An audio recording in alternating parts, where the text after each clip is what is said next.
legalise cannabis. Often 2 jobs in hospitality, retail, administration, transport and... Good evening, everyone. I'm bored, so we're going to watch these Senate debates tonight. See if there's anything good from it. Next up, Senator Shout out Rennick, Leo your from opening 6 statement. News. Hi guys, Senator Jared Rennick. I've been a senator for Queensland for the last almost 6 years. It's been a great honour.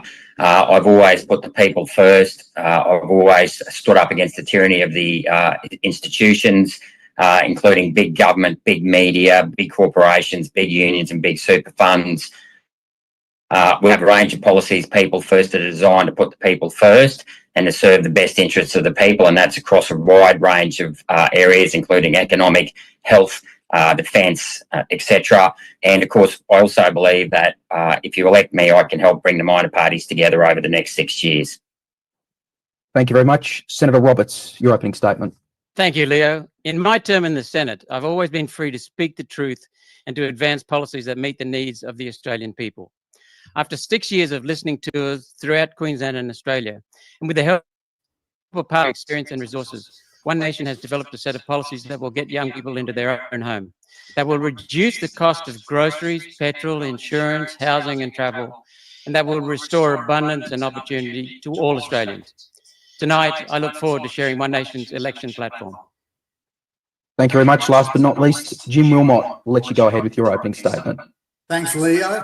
Now, Australians are being crushed by a cost of living crisis, but the real issue is it's from a cost of government crisis. More taxes, more red tape and more control. Canberra keeps taking and you keep paying the price. We Libertarians are here to end the woke regime that has infiltrated every level of government. We believe in restoring power to where it belongs, back to individuals, families and grassroots communities. We don't need any more identity politics dividing us. We must stand as one people under one flag and focus on real solutions. Cheaper energy, a stronger economy and more freedom. It's time to get government out of the way and put power back where it belongs, with you. Thank you very much, and we'll begin with our questions now. You mentioned a good segue at the start of that, so we'll get on to it. Senator Roberts, I'll ask you this first. Australians do agree that the high cost of living is one of their top issues at this election. We've seen that across all age groups, all demographics, all political party supporters. In your view, what has caused this, and what do you propose we do about it? Massive government has caused it, Leo. It's a very good question. Massive government with policies that are basically not based on data, that are just emotional headline-grabbing statements that are just undermining the Australian people. And always it's the Australian people that pay for it. One Nation's policies will put more money in... I wonder if there's a question about Israel. Families with a dependent child at home with it will benefit $9,500 to $10,000 each. is brave enough to ask a around question about $2,000 Israel. each. That will come from income splitting for families with dependents at home, dependent children at home, through a joint tax return filing. That will save about $9,500 per year, put more money in families' pockets.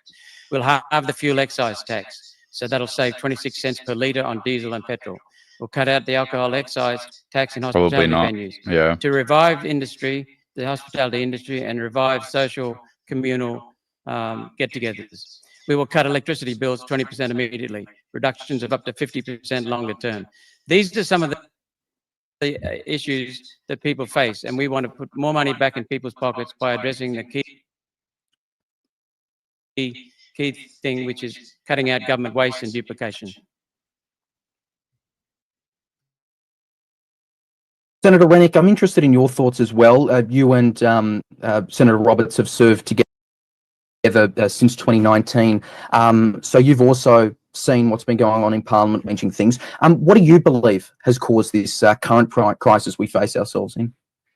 Yeah, thanks, Leo. Look, this current crisis has been an accumulation of 40 years of mismanagement by the government. And yes, it's true, there has been way too much government spending and government has interfered in our personal lives. But government has also walked away from the responsibilities of actually building infrastructure, because much of our inflation has been caused not just by too much demand, but by not enough supply. And when we privatised all our infrastructure back in the late 80s, early 90s, We let all our manufacturing go offshore. We started sending our children to universities. We then had to start spending money on parents paying for childcare. All of these things have accumulated in basically too much inflation. And what we really need to do is go and unravel those policies that were introduced in the mid-'80s. Many of your listeners probably are too young to know what those policies were. They were the button plan, the Dawkins plan, superannuation. Because what that has been doing is taking money out of your pocket and giving it to the rent seekers, and not actually, what the government should be doing, and especially at the state government level, is building more power stations, building more ports, rail, etc. And if we have a solution here at People First to actually have an infrastructure bank and a people's retail bank to make sure that we no longer pay foreign banks for the cost of interest, which is killing us, to reskill our children in skills that will actually deliver genuine productivity gains, and to actually put more money back in people's pockets by voluntary superannuation, childcare back to the parents, and extensive income tax cuts. Yeah, I'm really interested in the bank policy, and we'll get to that a little later. You also mentioned housing, and we'll definitely get to that a little later. Something that is related to the cost of living crisis, and we've heard about the energy crisis, and Belinda Jones, I'll direct this one to you. This question's coming from the Brisbane Political Comments Group. They have asked, Australia is in an energy crisis. What is your plan for Queenslanders to fix this issue? So, Ms Jones, what would you do about energy in this country? Thank you for the question. We support all forms of energy that will work to solve our energy crisis. We do support renewables. And when it comes to nuclear energy, for us, the jury is really still out. We're waiting on the coalition to provide a business case, what budget measures they will take over the forward estimates, and a bit more information, including timelines and key performance indicators, to give us some idea of where we should form our policy position around nuclear. And I think a lot of Australians are waiting for that detail too.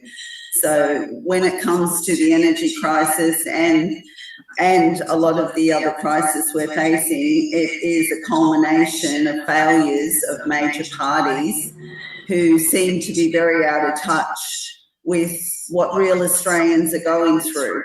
And we offer a plan through legalizing cannabis and embracing the full potential of the hemp industry, which will provide government with multiple sources of revenue through that, and we can identify key areas that can ease cost of living crisis and even build up a lot of rural and regional industries. Hemp is a game changer for rural and regional Australia.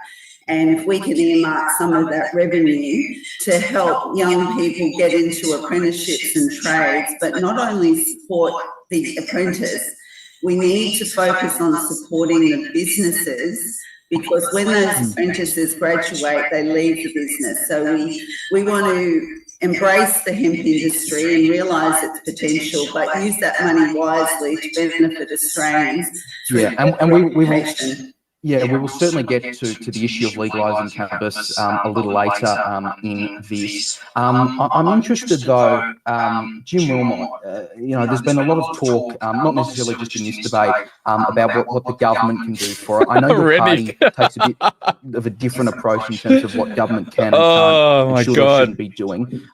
Is there a government way? Someone order him like a Big Mac meal. I just want him to like... Well, I think there's three big wrecking balls in our economy. Wreck a burger on stream. Various candidates here have mentioned different components.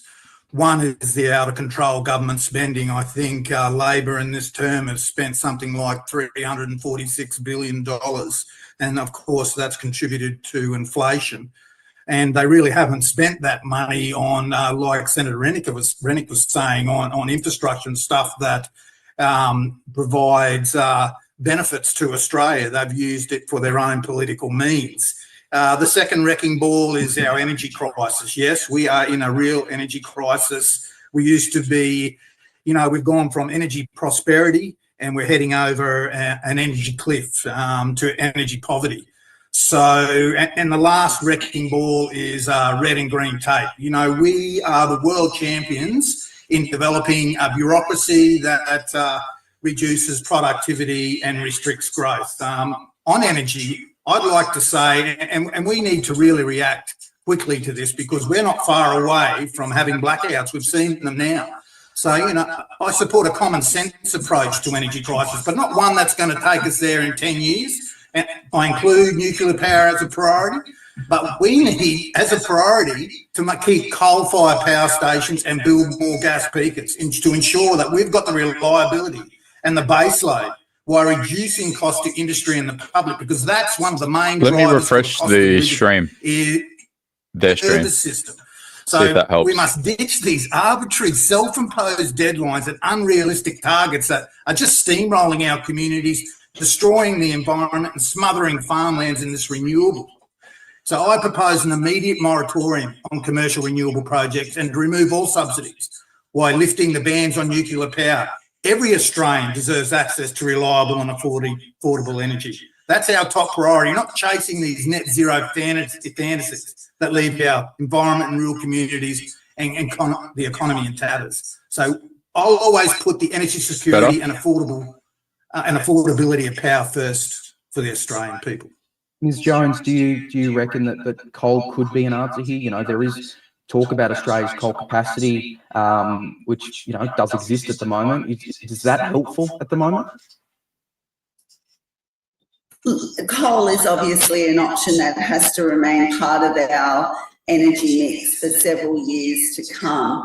But unless we start to move away from coal, we face being ostracised on the world stage, where they impose restrictions on countries who aren't pulling their weight in terms of climate change. So not only is it about the emissions of coal, but it also is, you know, being on that world stage and being on the same page as all the other nations who are trying to address climate change in a real way. And we have to remain completely agnostic when it comes to energy and embrace anything new that comes along, as long as it meets the needs of the people and it can, it's affordable for us. And the one thing I will say about the Coalition's plan for nuclear energy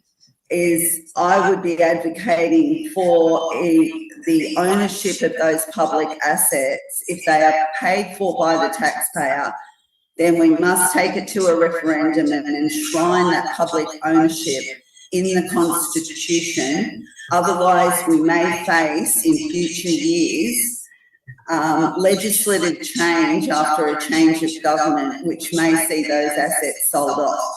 And if the government is going to pay for those, what we must do is stop socialising the costs and privatising the profits. If it does come to fruition, we do accept nuclear energy and build nuclear reactors.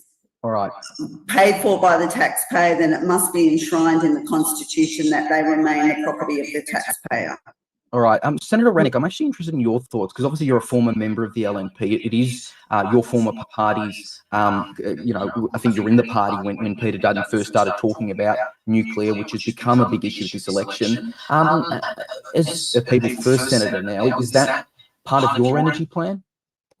Yeah, thanks, Leo. I support all forms of homegrown energy, so that's coal, gas and nuclear. I believe that we need baseload power stations, and I believe the government needs to build them.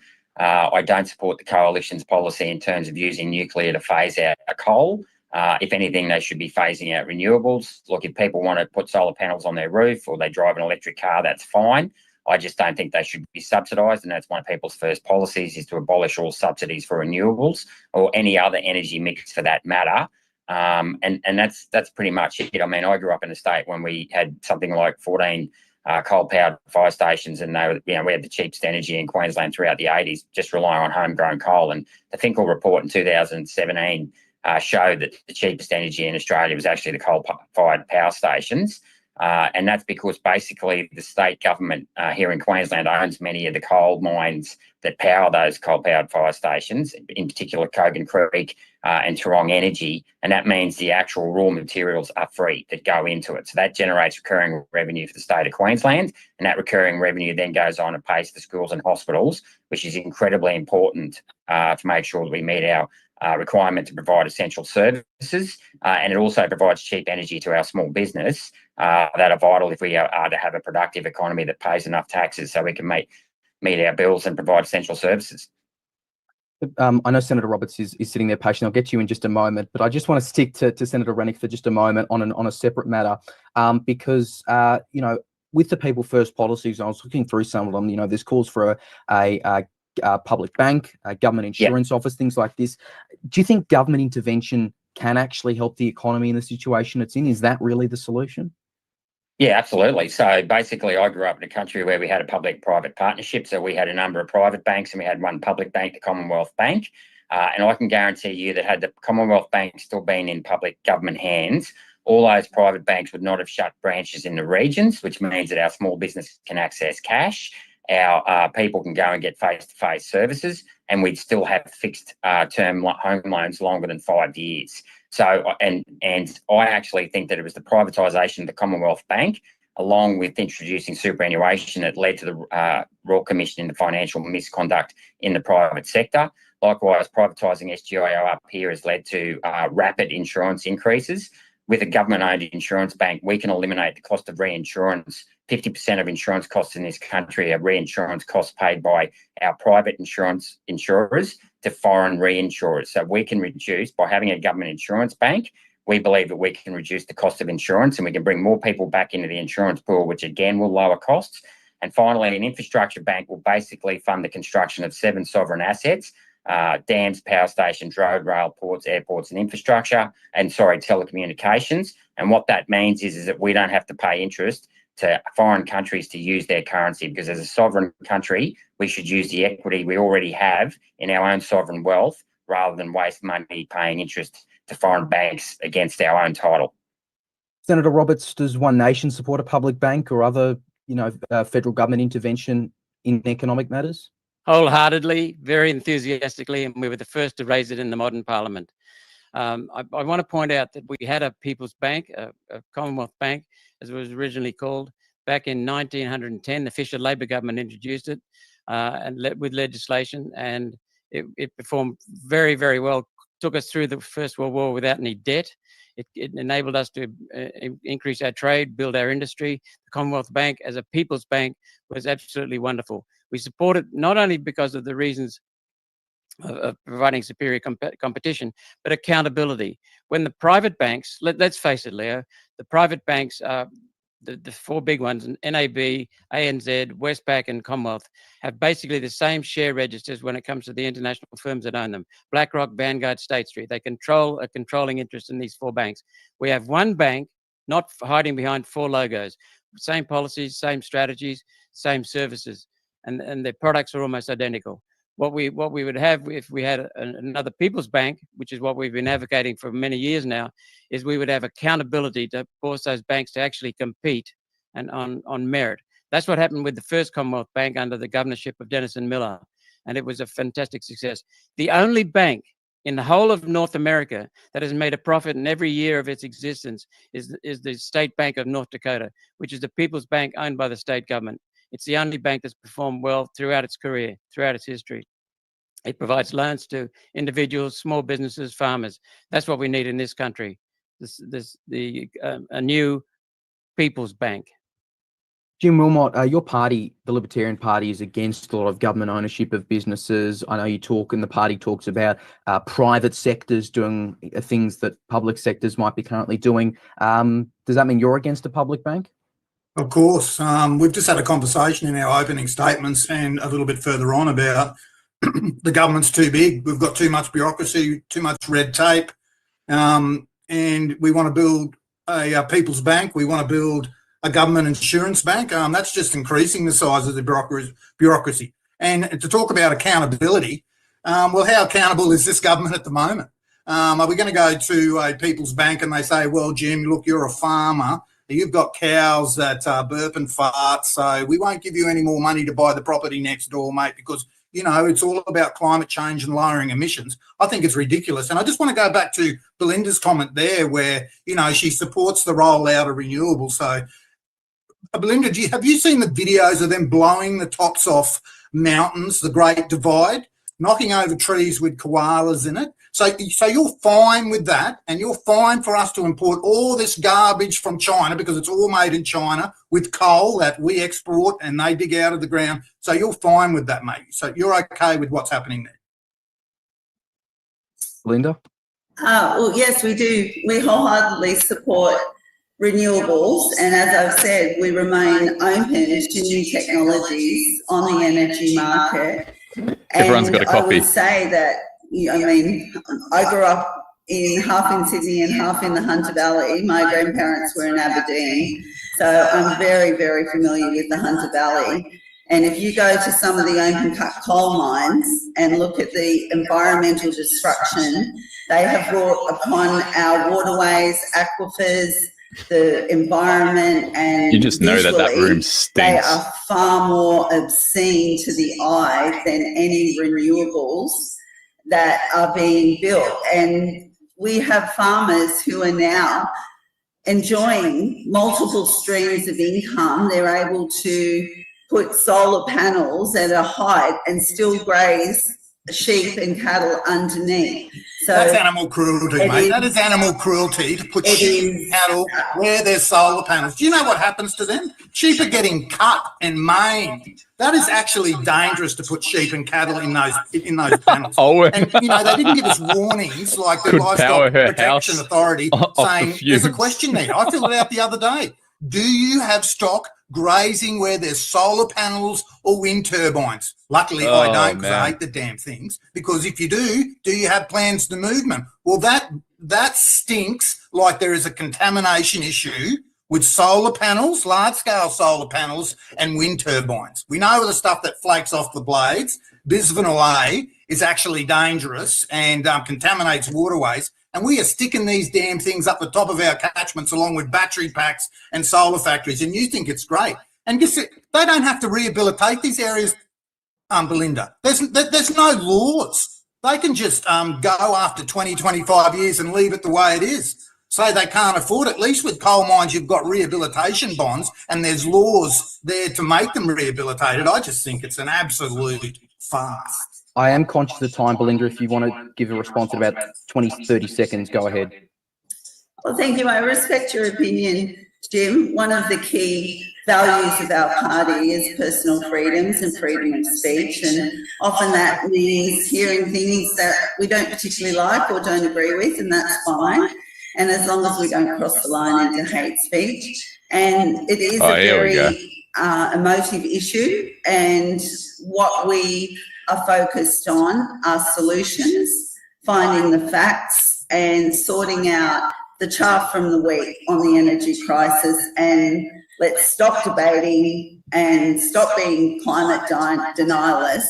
We have a problem with climate change, and I've just been through Cyclone Alfred, so we need to address this, and we need to address it in a calm and she's really using Cyclone Alfred as a... that will provide the best solutions. That's what Albo did like 4 days ago. For all Australians. And I will just say, for the cost of one nuclear energy reactor, we could fund standalone solar and panels and batteries for every dwelling. There are 11 million dwellings in Australia. Come on, I hope he talks about Israel and free speech. Come on. System for the Come on, Leo, be a brave reactor. young man.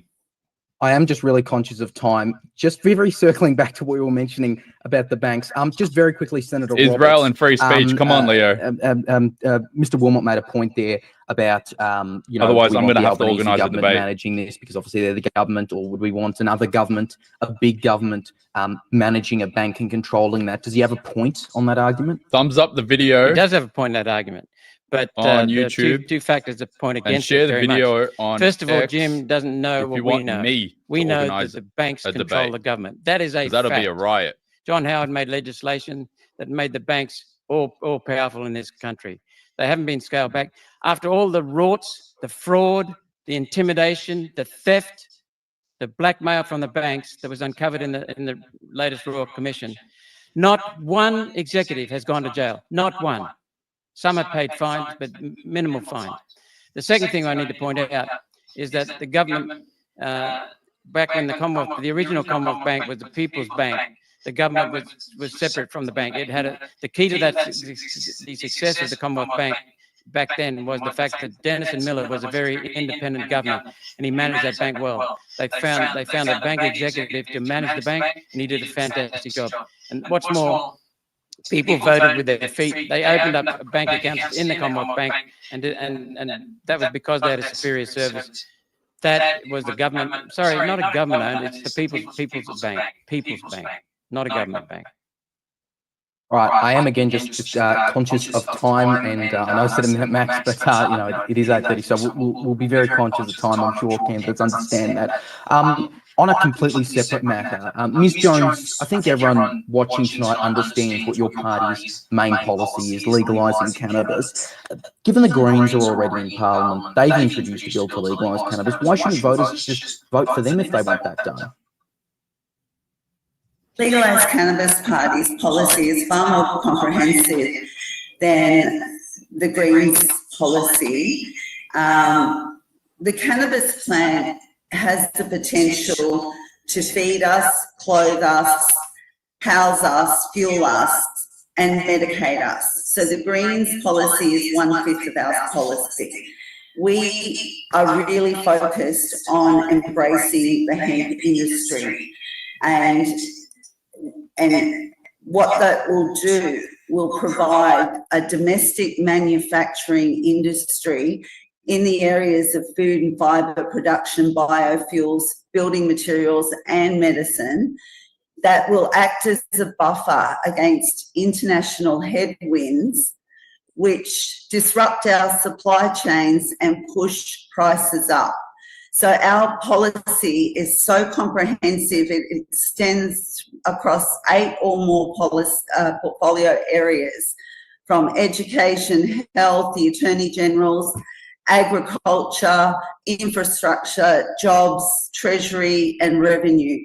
It is a completely comprehensive policy that offers real solutions for Australians, particularly in rural and regional area, to improve education standards, to improve their cost of living prices and increase their income, which will flow back through, that money will flow through those rural communities and support entire communities. I believe if we embrace the hemp industry, it has the potential to outdo the resources industry. Now, currently, our resources industry, I think 2023, we received 74 billion in revenue to the Treasury from our resources. The total amount sold was over $450 billion. So out of $450 billion in resources, Australian taxpayers got 74 billion, which is about 1/10 of our national budget. It used to be said that resources really supported our budget, but it's getting less and less so because the resources companies are taking off the profits offshore, and it's the taxpayer who's missing out on those. So we can embrace the hemp industry. We can outdo the resources industry in terms of revenue, I believe. All right. Leo, could I jump in there? Senator Roberts, go ahead. Yep. Thank you very much. For years, One Nation has worked very hard to make Australian, natural, whole plant medicinal cannabis available to every Australian with a medical need through a doctor or practitioner prescription and filled on the pharmaceutical benefit scheme. To achieve that, I tabled a bill in 2023. The Liberals, the Labor Party and the Greens did not support it. We support whole plant medicine. For medicinal cannabis, we support the hemp industry because I agree with Belinda Jones. It's a marvellous industry for also clothing, textiles, you name it, paper substitute. Hemp has proven itself. It was driven out of business, as with medicinal cannabis, because they were successful and could not be patented. That is fact. We need to revive the medicinal cannabis and the hemp industries. Can I just quickly add? Very quickly, yeah. Currently, the hemp industry is in its infancy. And if a farmer plants a crop of hemp and under DPI rules, if the THC level is... I hope you guys don't mind, but I've been eagerly waiting for this. It started half an hour ago, but Shari has a show at 8 o'clock every night. And I know she's talking about the caravan incident, and I posted a lot about it over the last day and a bit. And I really want to see what she has to say about it, because I took a crack at her on X, but I also want to see if she's still having a cry about it. And then I'll go back to the debate. Accused of being played by the offshore Australian criminal at the heart of this hoax. They refused to share his identity with New South Wales Police. Everyone's like commenting straight away. Red flag, yeah. In a moment. Also tonight, Tony Burke blames Peter Dutton for confecting a crisis. Mossad caravan. Now downplay anti-Semitism. Ray Hadley will join me live with his reaction. And new polling shows 4 Teals could lose their seats. Holly Hughes and Bronwyn Bishop will be here to discuss. Plus, is the cost of living crisis all of a sudden the viewer numbers just skyrocketed. Babies. So I'll talk about this with Kelly Sloan. But first tonight, the AFP stands accused of mishandling the joint counter-terror investigation into the caravan bomb plot. We can tonight reveal that the AFP fell for a hoax by an Australian criminal living offshore. A source they treat. She just said that she can exclusively reveal, that the AFP fell for a hoax. The AFP came out and said that it was the hoax, and that it wasn't it was a false terror plot here, and there was no anti-Semitic ideology involved. And then here I posted earlier today, they believe that the caravan won't lead to a mass casualty event. The AFP knew almost immediately that it was part of a fake terrorist plot, and then they passed the laws anyway. So now she's accusing, and it's funny, someone commented this on my post when I put this up earlier today. Someone commented, and shout out to whoever commented this. They said that she's gonna spin this shit and put it on them, because they go, isn't the AFP doing this an act of anti-Semitism? Oh, here we go, Shari. Bring it on. As credible, and even agreed to keep his identity secret from other authorities they were working with.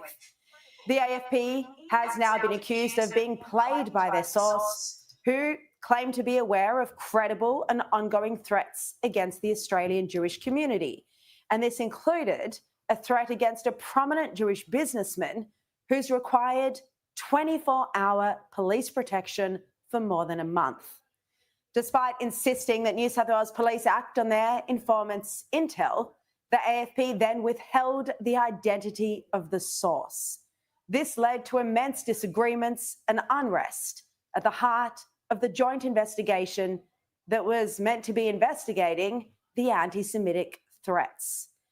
The unrest first came to light when the AFP went public to say that there could be foreign actors behind these attacks. The AFP's investigative lines of inquiry are looking at whether some individuals have been paid to carry out some anti-Semitic acts in Australia. We believe criminals for hire may be behind some incidents. So part of our inquiries include who is paying those criminals, where those people are, whether they are in Australia or offshore, and what their motivation is. That claim was based on their secret source being located overseas. And the media and the Prime Minister repeated that claim. Yet New South Wales Police publicly said at the time they had no knowledge of any foreign actors being behind any of the anti-Semitic attacks in Sydney. We will work with our national counterparts. If the AFP and other jurisdictions have information relevant to our investigations, then we need to have that information.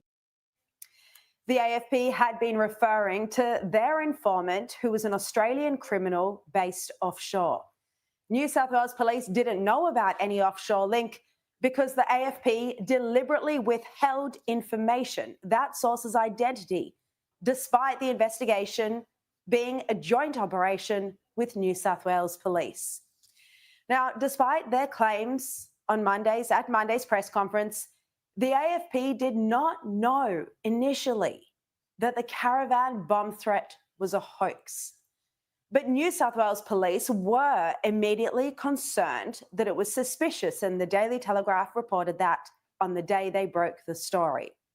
New South Wales Police were comfortable with investigating the caravan packed with explosives under Strike Force Pearl. That's the task force that they set up to deal with hate crimes.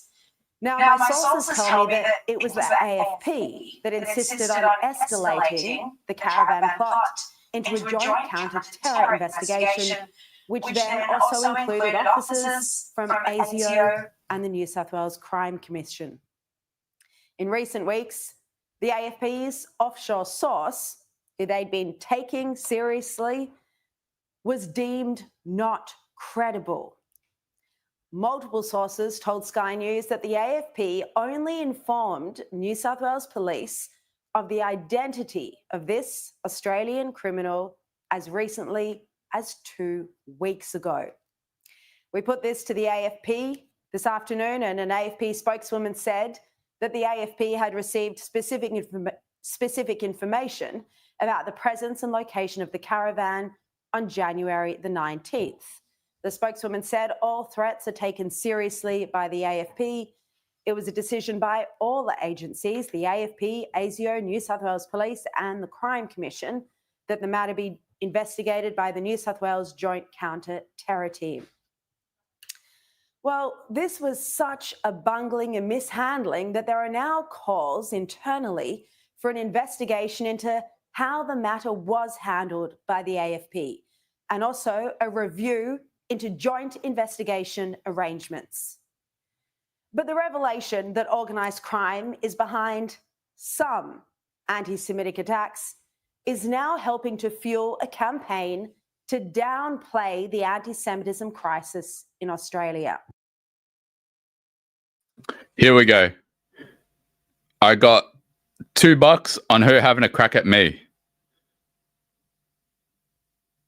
It's going to be funny if she has a crack at me, because I tagged her and I shit on her today.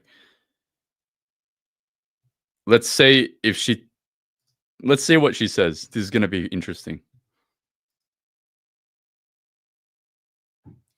Now, as you've heard, the caravan packed with explosives turned out to be a criminal con job.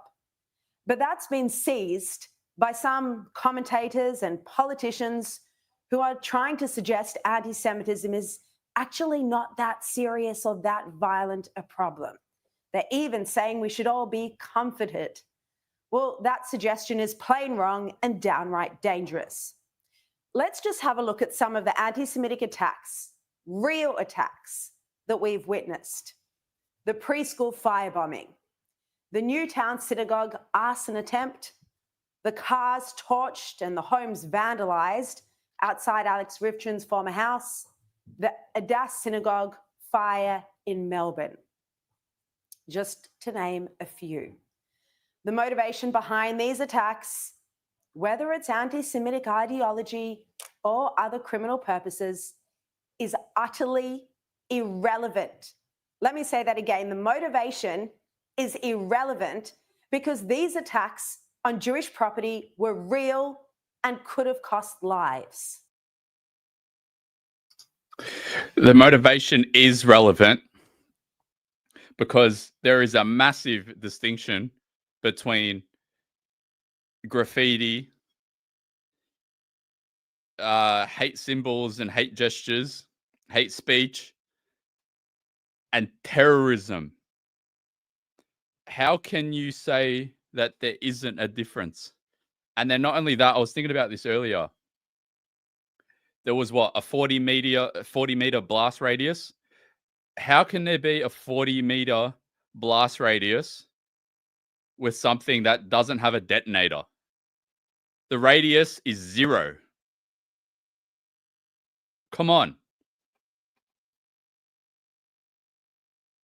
A preschool was destroyed. The Adas synagogue destroyed by flames. I walked in it just a couple of days afterwards. And on the weekend, I spoke with the owner of Lewis's Continental Kitchen in Bondi, and she's devastated that the fire destroyed her business, that no one ever speaks about it, and yet her business still isn't back up and running.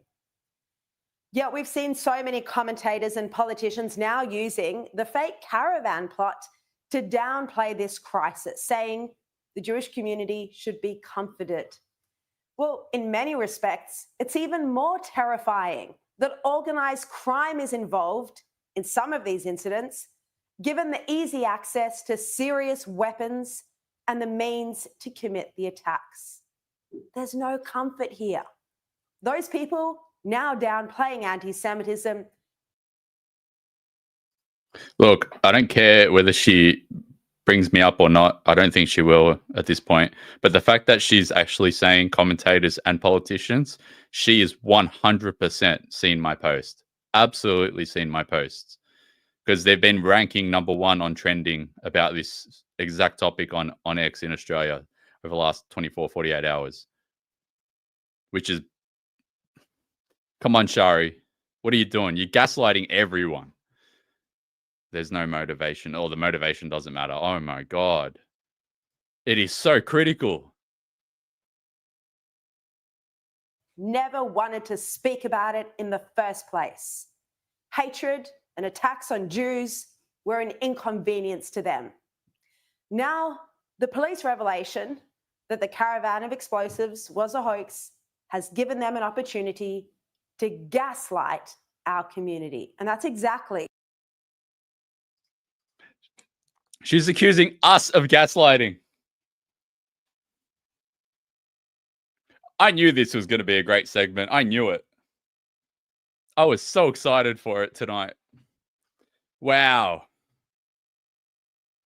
Make it about yourself, Shari. What's unfolding now. And it's a point Alex Rifchin touched on in Chris Kenny's program a bit earlier. And I think there's elements of our society that have never wanted to admit that there's an anti-Semitism crisis, have never wanted to grapple with it. They found it to be an inconvenient truth. And I think the revelations by the police in their investigation has given them a pretext, perhaps an excuse to brush aside anti-Semitism and pretend that what's transpired in our streets and in our cities for the past 17 months hasn't happened. I think Shari and Alex Rivchin are just upset that their whole anti-Semitism summit from a couple of weeks ago has played out to be an absolute waste of time. It's fizzled out. How many demands did they make? They made like 7 or 10 demands for the government to call anti-Semitism a national crisis, like a national emergency, as if like Cyclone Alfred actually had a humanitarian crisis impact, something of that nature. And now she's upset, and Alex is probably upset as well. So they're trying to spin this as if we're the ones gaslighting. The motivation for the incidents is not important. We are the victims. I think she's just upset that she cannot point the finger and say there is homegrown anti-Semitism in Australia anymore. She can't say that because the federal police have said, nah, it was a hoax. The whole thing was a false flag from start to finish. We knew it almost immediately. Our top detectives almost immediately identified, word for word, almost immediately identified that this was a hoax. And she is so upset that she can't point the finger and start blaming Australians for this. And it's hurting her soul. So what does she do? She says that we're the gaslighters. We're the ones taking advantage of the narrative spin. She's saying that the AFP are involved in having a bad coordinated response with the state police. It's the AFP's fault now. Oh my God. Wow. Wow. Let's see what she has to say. I'm just going to mute myself. Now, even Tony Burke acknowledged the motivation for anti-Semitic attacks was irrelevant when the ABC asked him this completely absurd question that anti-Semitism could be revised down. Do we need to revise down our understanding the number of genuine anti-Semitic attacks that have taken place? Or when these kind of attacks generate fear anyway, how do you balance all of that? Well, in terms of the impact on the community and the fear from the community is similar. If there's a chance of graffiti or firebombing or whatever threat there might be coming from, to cause fear coming from organised crime or coming from people who are motivated by anti-Semitism and hatred, then an individual will receive it the same way. ASIO Director General Mike Burgess couldn't have been clearer when he said anti-Semitism was the single greatest concern from a threat to life perspective. You know what's funny? She's going to cherry pick something that Mike Burgess has said, and she'll probably play the B-roll in a moment. But in the exact same realm of discourse, especially coming from Mike Burgess, they've been trying to create this narrative, and I'm sure this is something that's in the future and in the near future that they're trying to paint and try to lead us towards, where nationalism and being proud of Australia and more specifically the National Socialist Network, because that's been actually framed in estimates in Senate hearings, in the Senate chamber in of itself. They're trying to frame people that are proud nationalists, people that are proud of Australia, people that care about this country. They're trying to frame us as if we are the ones that are racist, bigots, anti-Semites, whatever you want to call us, throw all the names at us.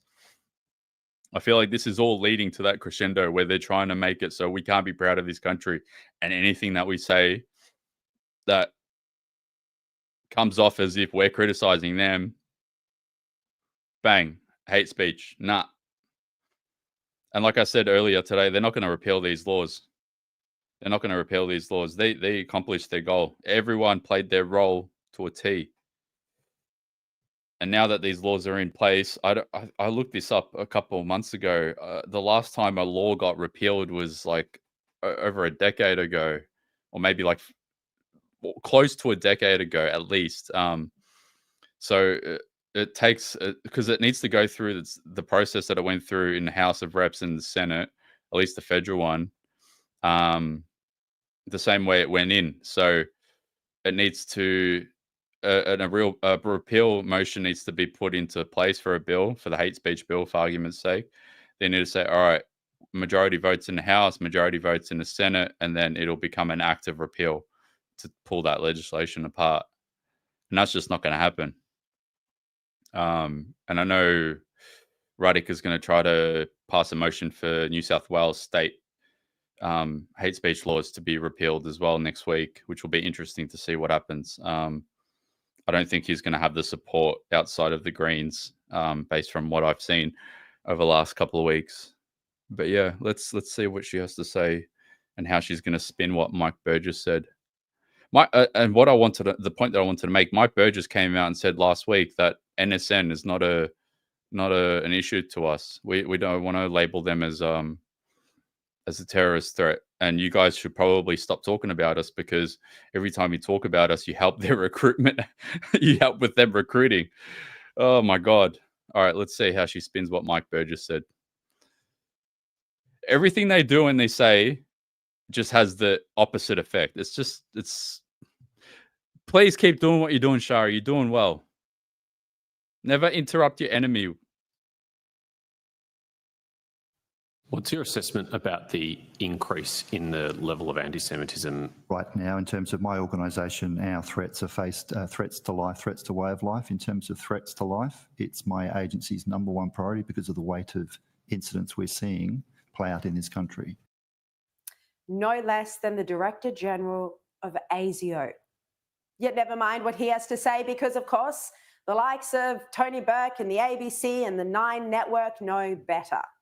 You heard the ABC's question already, and here was Channel 9 News this evening. Syed Masoui is one of 14 people arrested after the Dural caravan investigation uncovered the wave of anti-Semitism across our city was a criminal hoax. The wave of anti-Semitism across our city was a criminal hoax. Well, Tony Burke, who keeps accusing Dutton of politicising anti-Semitism, well, he wasted no time politicising this police response. Burke hit the airwaves to attack Dutton for saying that this could have been a terror attack.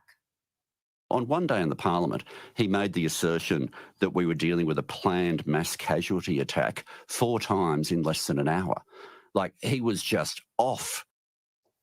Well, Tony Burke failed to mention that both the Premier, Chris Minns, and the Prime Minister, his boss, said the exact same thing. It's designed to create fear and terror in the community, and it will not succeed. This is the discovery of a potential mass casualty event. There's only one way of calling it out, and that is terrorism. That's what we're very worried about. But Tony Burke claimed that Peter Dutton deliberately didn't want to be briefed. He deliberately chose to not find out. And so what we had was a situation where, quite deliberately, Peter Dutton made a decision to not find out the facts from the Australian Federal Police, to ignore the advice from ASIO in lowering the temperature, simply because it suited his self-promotion ambitions. Now, that is the very definition of being reckless with national security. But Shadow Home Affairs Minister James Paterson this afternoon said that Burke's claims that Dutton had refused briefings were nonsense. He said the AFP had briefed them and that nothing was mentioned about the caravan plot being a hoax. That theory developed later, as I've told you tonight. Now, Dutton has also entirely rejected the allegation. If a proper offer for a briefing was offered, we would have taken it. In my 9 years in the Parliament, I have never on one occasion turned down a national security or law enforcement briefing. We requested a briefing on the 22nd of January. We requested a briefing about a week later. At no time during those briefings or my discussions with the Director General of ASIO, including up to and including on the 18th of February, was there any mention whatsoever of a hoax. Tony Burke was also very worried about the Muslim community being blamed for anti-Semitism. There is no doubt that throughout this, and you only have to look at the combination of what was said on radio at the time, what was said on social media, the blaming and the suspicion of the Muslim community throughout those attacks is something that was well and truly part of the public narrative. So he's affronted that the Muslim community would receive any blame for anti-Semitism, yet, like it or not, we have seen blatant and extreme anti-Semitism from parts of the Australian Muslim community. Have a look. You have no idea how many Israeli Khara dog came to this hospital. I'm smiling and I'm happy. I'm elated. It's a day of courage. I say it proudly. Oh, Simon, I'm not going to defend him. What's his name? Like Hattie or something? I know he's like the Burgatory owner or something. But if you see his posts, I don't follow him, but his posts come up on my algorithm sometimes. where I come from, because I come from someone that's been targeted by the cops since 2020. Every year I run into some sort of situation with the cops concurrently. 2020, 2021, 2022, 2023, 2024. And very recently I had another run-in with the cops. And funny enough, it was the cops that threw me in jail in the area that I was in for breaching COVID restrictions in 2021 of all places. Like, hey, Anthony, how are you? What are you doing here? I'm far out. Here we go again.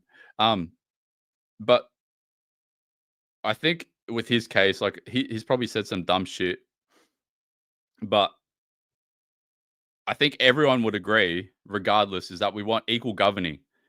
Like, I hate that all these laws have been passed just to protect the Jews. Like, I don't know any Jewish people. I've never had any run-ins with Jewish people. I don't understand the philosophy. I don't understand the history. I've never been interested in history, but I think everyone should be governed equally. The fact that they made these laws specifically catered to such a small niche minority of people, when laws are supposed to be here to protect everybody equally, and people like him are being targeted, take away the shit that he's done. I'm sure he's done some fucked up shit, and that's fine. But we all want to be governed equally. And that's where my problem lies. I hate seeing people being mistreated by the law and by law enforcement, by lawmakers in the Senate and in the House, by members of parliament, by premiers and chief ministers. And I just hate seeing like the laws and enforcement and charges and all of these types of things trickle down like unequally. I hate seeing people being targeted, like people from COVID era, myself included. Incitement. I got 3-4 charges of incitement on my criminal record now. I actually made an application for an ESTA a couple of months ago. Instantly denied. Couldn't go. Couldn't get an ESTA. Why? Because I have all of these laws, all of these charges on my record now. And what happened? They used the charge of incitement in the most like in a way that it's not designed for, to say I encourage people to breach public health orders, when incitement traditionally is used to say, hey, if I encourage you to commit a serious indictable offense, okay, charge that person with incitement. If I encourage someone to go and, break and enter or kill someone or whatever the case may be, okay, incitement. And then it came out, Supreme Court, New South Wales, 2022. Oh, sorry.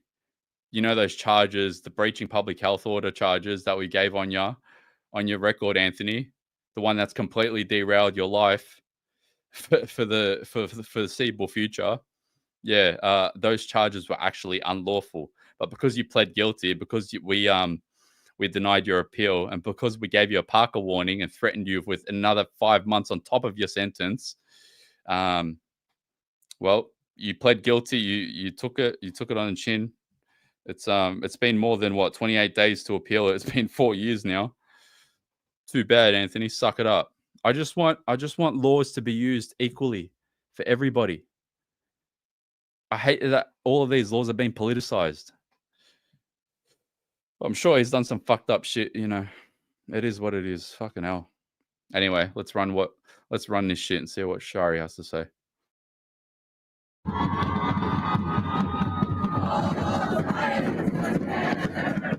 the ASIO likes it or not, if they want to deport me from Australia or not, the jihad is the solution for the ummah. But as you know, Tony Burke has preferred to speak about Islamophobia over anti-Semitism. And when there was a single social media threat made to a mosque, he rushed to visit it immediately. Yet when the Adass synagogue was destroyed by fire, he took 4 days to visit. Tony Burke makes a huge fuss whenever there's a social media threat to a mosque or Muslim school, but I don't know of any prominent Jew who's heard from the minister when they've received equivalent or worse death threats. But never mind the facts, because this is all about political spin. And Tony Burke found a cheerleader for his argument in the Sydney Morning Herald's political editor, David Crowe. The irony of Crow writing today that Dutton has cheerleaders in the media and on Sky when he's running Albanese and Burke's political lines. Crow writes that Dutton could have sought more briefings from authorities. By going so hard and being so openly partisan about national security, he is more exposed now. The facts have emerged. Well, that was the precise talking point of Burke, as you've already heard. David Crow then claimed that Dutton had created a confected anti-Semitism crisis. He wrote, "Why was he so quick to create a confected crisis out of a criminal plot?" He increased the alarm about the caravan in ways that added to community anxiety about terrorism. He gave more publicity to the con. Well, the crisis and alarm and anxiety was not because of a caravan found with explosives.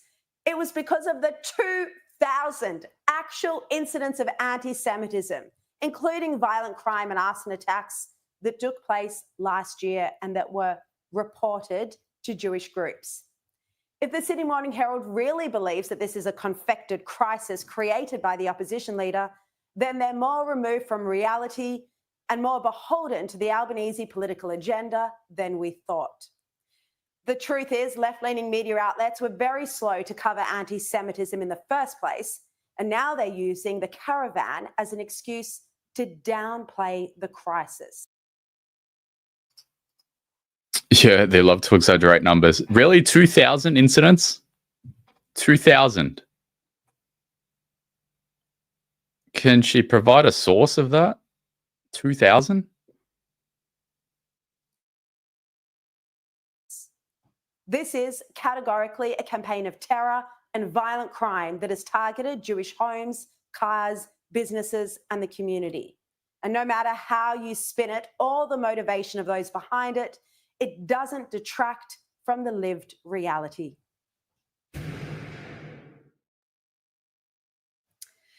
Okay, let's get reaction to this now from tonight's panel. Former Speaker of the House, Bronwyn Bishop, and Liberal Senator Holly Hughes. Welcome to you both. Holly, starting with you, what did you think of the way Tony Burke has politicised this today? It's just appalling. And there is just... Look, let's be real. Do you guys want to see what they have to say about it? Because I kind of don't care, but let me know. Let's listen to some old hags.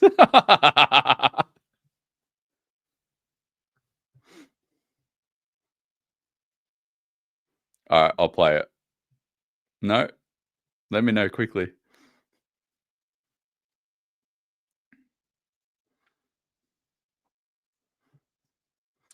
Actually, on the Christians thing, I was watching it before. Who spoke about it? I think it was Credlin, actually. She spoke about it. She brought it up. So credit to Credlin.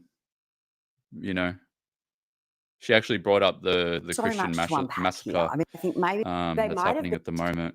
Always point, get an... But you won't see it on Channel 7 or Channel 9. Time back on a humble Ray Hadley suffers with relevance deprivation. Perfect. Ever seen and talking about he's trying to grateful. Talk about, you know, now thanks to this in there. Mate, Ray Hadley should have stayed retired. What's he doing? Yeah, look, journey. I think that's it. To get better advantage over our authorities, make this the competitive election that it should. So it's gone to the next hour. So now old mate the case when he Paul Murray's talking about it now. All right, cool. How did the debate go? Let's go back, see what they have to say. It's too high. That farmer has to destroy that crop, and that is not incentivizing the hemp industry, and we need to remedy that. All right, Senator Rennick, I'm interested in your thoughts here because we were just talking about the economy before. You just heard Ms. Jones there make the argument that this is something that could help the economy. Would you support legalising cannabis on that basis, or do you support it on any basis? Yeah, so people first support medicinal cannabis, and by all means, we support hemp. My understanding of it is that hemp is allowed to be grown now, but it's regulated by the state government rather than the federal government. So, I mean, you know, go for it. And I've said this to many people. I wish the hemp industry the best of luck. And, if you want me to write to the state premiers or the relevant state ministers about making it easier to grow hemp, I'm more than happy to do that. But Leo, can I just want to touch on a remark there by Jim Wilmot, where he accused of having a bank and a government insurance office as being more bureaucracy. They are actually public service roles, and it's very important that we distinguish between the bureaucracy and public service. Now, public service is things like teachers, nurses, our policemen, and providing services like our defence forces. And I've always been a strong advocate of our frontline workers, but no one has stood up more to the over-regulation of bureaucracy in government than myself in estimates. But I think that's an important distinguished delineation to make. But back to hemp, look, all for it, and I'm happy to work with whatever state government, to change whatever rules it is to make it work. I mean, if it can, it's obviously got a lot of potential, and I hope that it goes ahead. All right. I am again conscious of time. Jim Wilmot, I know the Libertarian Party does support legalisation. You can go to the website if we want a full policy. I am just very conscious of time here. Leo, can I just have a writer reply to very quickly? Yeah, mate. And I'm all for frontline public service people. I used to be one for many years myself. It's funny though. You ask the managers and the administrators behind the front line and ask them, who do you work for, mate? You're a public service. You know what they say? I work for the government of the day. I don't work for the public. So who do you think in the banking industry, if we create a public bank, who are they going to work for, mate? They're going to work for the government of the day. They're not frontline services, Jared. Mate, it's there in black and white. People in the administration and management section, they work for the government of the day. They don't work for the public. And they'll tell you that. That's why it's politicised. That's why the danger is. I refute that. Nurses and teachers don't become nurses and teachers to work for the government. They go there to serve the people and help the people. Totally. But they are accountable to the government of the day, mate. And they'll tell you that. Each manager behind them will tell you for the government. Will you work for the government, or were you working because you wanted to make Queensland a better state in agriculture? So that's a question to me. Well, yeah, both. I was accountable to the government. I was accountable to the politicians that were in government. Your motive was to serve the people, was it not? My motive was to serve the people, but when you go up to your general manager or your director general, he say, Jim, we serve the government of the day, mate. We don't serve John and Harry living down the road growing hemp on their farm, buddy. Yeah, I realise that. That's why I take it up to them in estimates. I mean, that's why I take it up to them in estimates. I mean, I go after the head honchos all the time, because I know, and I've had a lot of whistleblowers come to me who are very frustrated by what goes on, and that's why I go hard in estimates. Jim, the State Bank of North Dakota has been a fantastic service to the state. The original Commonwealth Bank was a fantastic service to the whole country, and it had to compete with the major private banks at the time. It was dismantled by the Labor Party and the Liberal Party generation after generation. Why was it dismantled? Because the private banks controlled the government. That's why it was dismantled. The Commonwealth Bank was an absolutely essential public service. I obviously, I know we're talking about banks a lot. I will kind of just leave that one there, but I appreciate everyone's thoughts on it. I know this is a fiery debate, but we appreciate the rebuttal and the discussion, and we, of course, encourage rebuttal. Mr. Wilmot, I want to give this question to you, separate matter. Your partner on the Libertarian Senate ticket, Lachlan Lade, he said last month, quote, I do not stand with Ukraine. Foreign policy is a big issue, and it's something that federal senators obviously have to deal with. Do you agree with his statement? I agree that we shouldn't be sending any Australian troops to Ukraine. I agree that we should not provide more resources to Ukraine so that young men and women keep dying every day. So is that say I support? I just want it to stop, and I want the killing to stop, and I don't see how putting more resources to fund the war is going to stop people getting killed every day. Senator Roberts, I'm interested in your view on this issue, because I know your party has previously taken the stance that Ukrainian Australians have the right to go and defend their democracy. We're now 3 years into that war. Do you still support that stance and in support of Ukraine's fight? Leo, that's a very good question. On the very first day of the Russian entry into Ukraine, we had a little note placed on our desk in the Senate. It was a statement that Maurice Payne was about to read. And at 3 o'clock, I think it was 3 o'clock, she came in and read this statement. And it was condemning Putin and condemning the Russians. We will stop the tyrants and the end of democracy and all this kind of stuff. I sat there and paused. I watched as senators filed in, Green senators, Liberal senators, Labor Party senators, National Party senators, all said, yes, kill Putin, kill the Russians. And I got up to speak. I made some notes. I got up to speak and I said, how about we just pause? How about we just think? How about we just ask some questions instead of following the Americans into yet another conflict overseas? How about we do that? Now, we've had troops training Ukrainians, apparently. We've had materials and weapons sent to Ukraine on our behalf.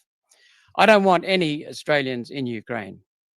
That is a fight for the Europeans. I don't want people serving over there. That's a fight for the Europeans. But we certainly, and Senator Hanson has been condemned for celebrating the diggers that are actually working in Ukraine. They didn't choose to go there. They were sent there. We will always support the diggers. We will always support the vets, people who've served our country. They've served our country valiantly. And so we support the people who are there, but we don't support, I don't support the policy of sending them there. All right. Jim Wilmot, just again on this, you know, it is something that is going to continue to pop. What do you guys think about what he just said? What Malcolm Roberts just said?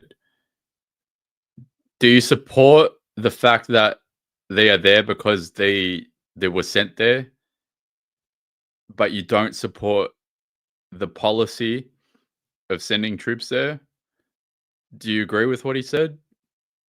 It's almost like it's almost similar to what his policy and his judgment was on the hate speech laws, where he goes, we didn't want to vote against it, so that's why we abstained for it instead.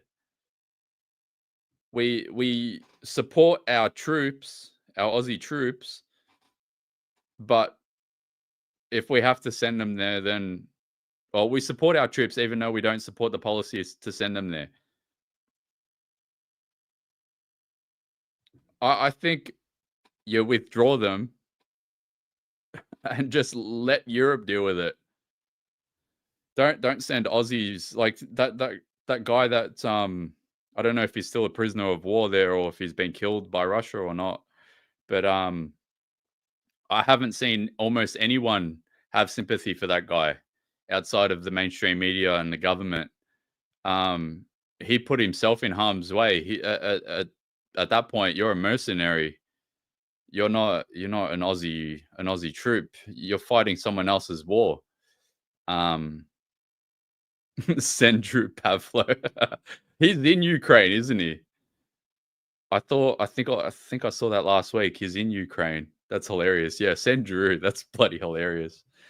I don't know. I don't agree with that. I don't think we should support any of our troops being there. Withdraw them if there's any there, and tell Ukraine and Europe to deal with this shit themselves. We need to get our own house in order. How can we be expected to help other countries when we can't even get our own country in order? Our country is a bloody shambles at the moment.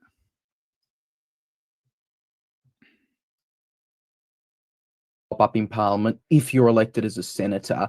In terms of foreign policy, I think I've seen some of your party making comments on social media. You're pushing for kind of an Australia first agenda in regards to that. Is that also your personal stance in regards to foreign policy and wars, like across the board?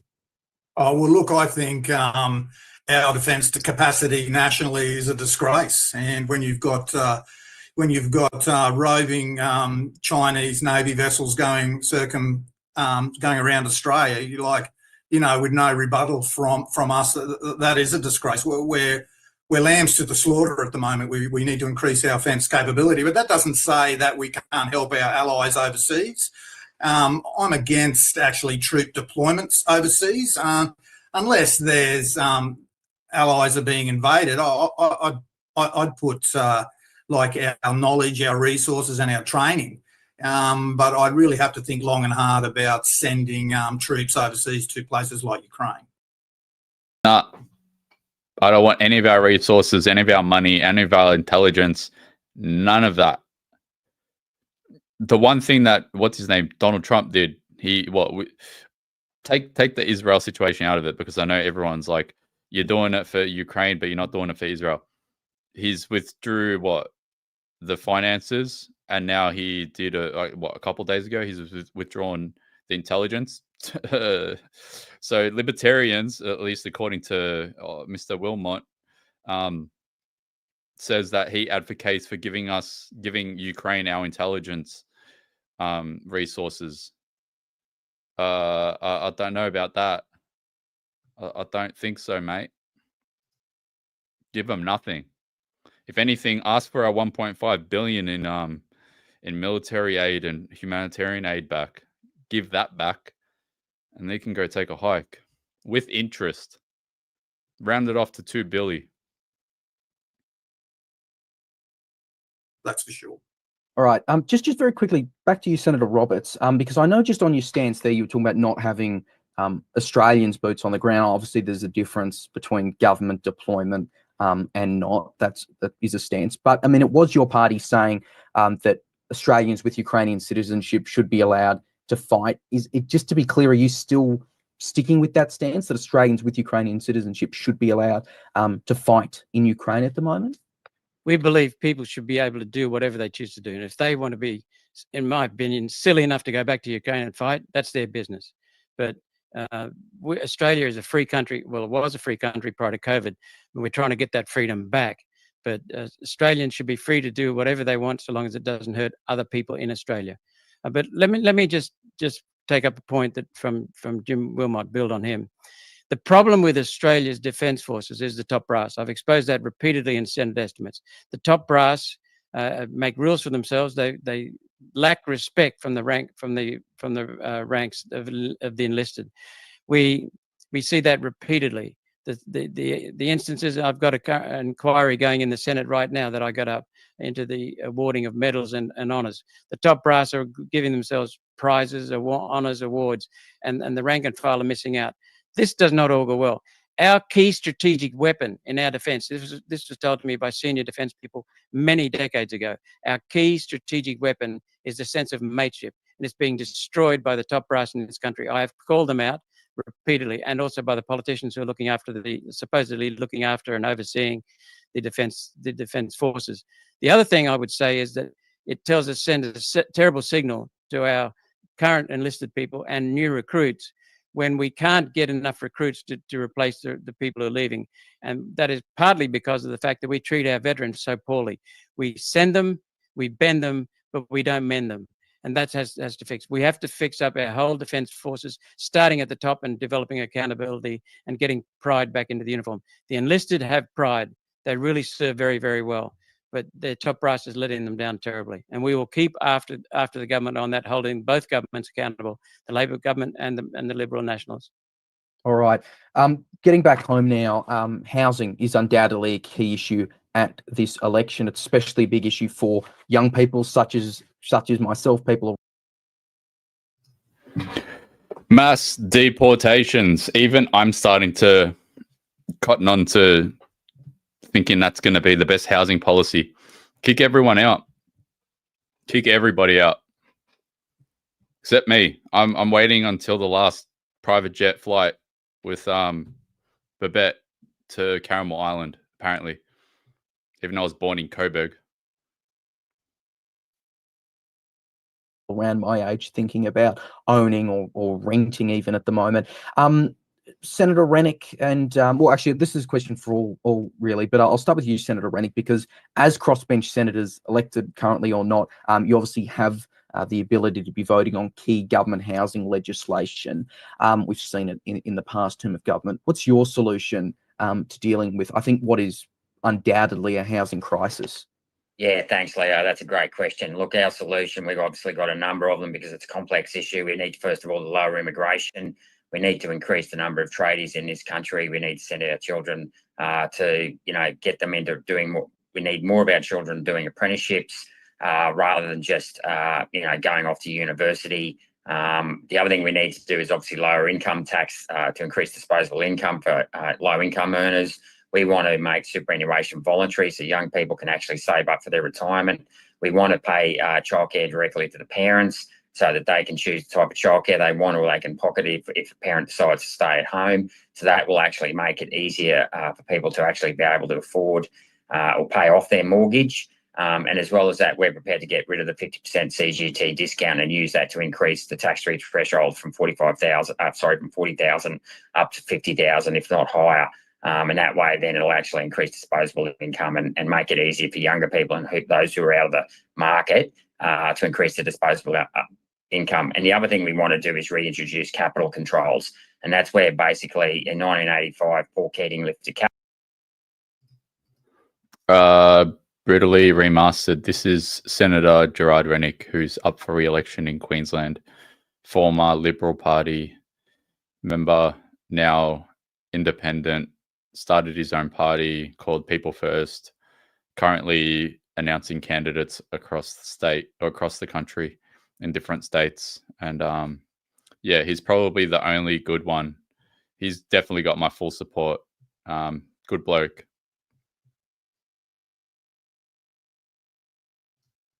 But one thing that I would agree with someone that made a comment about this a couple of weeks ago on maybe one of his lives that he did.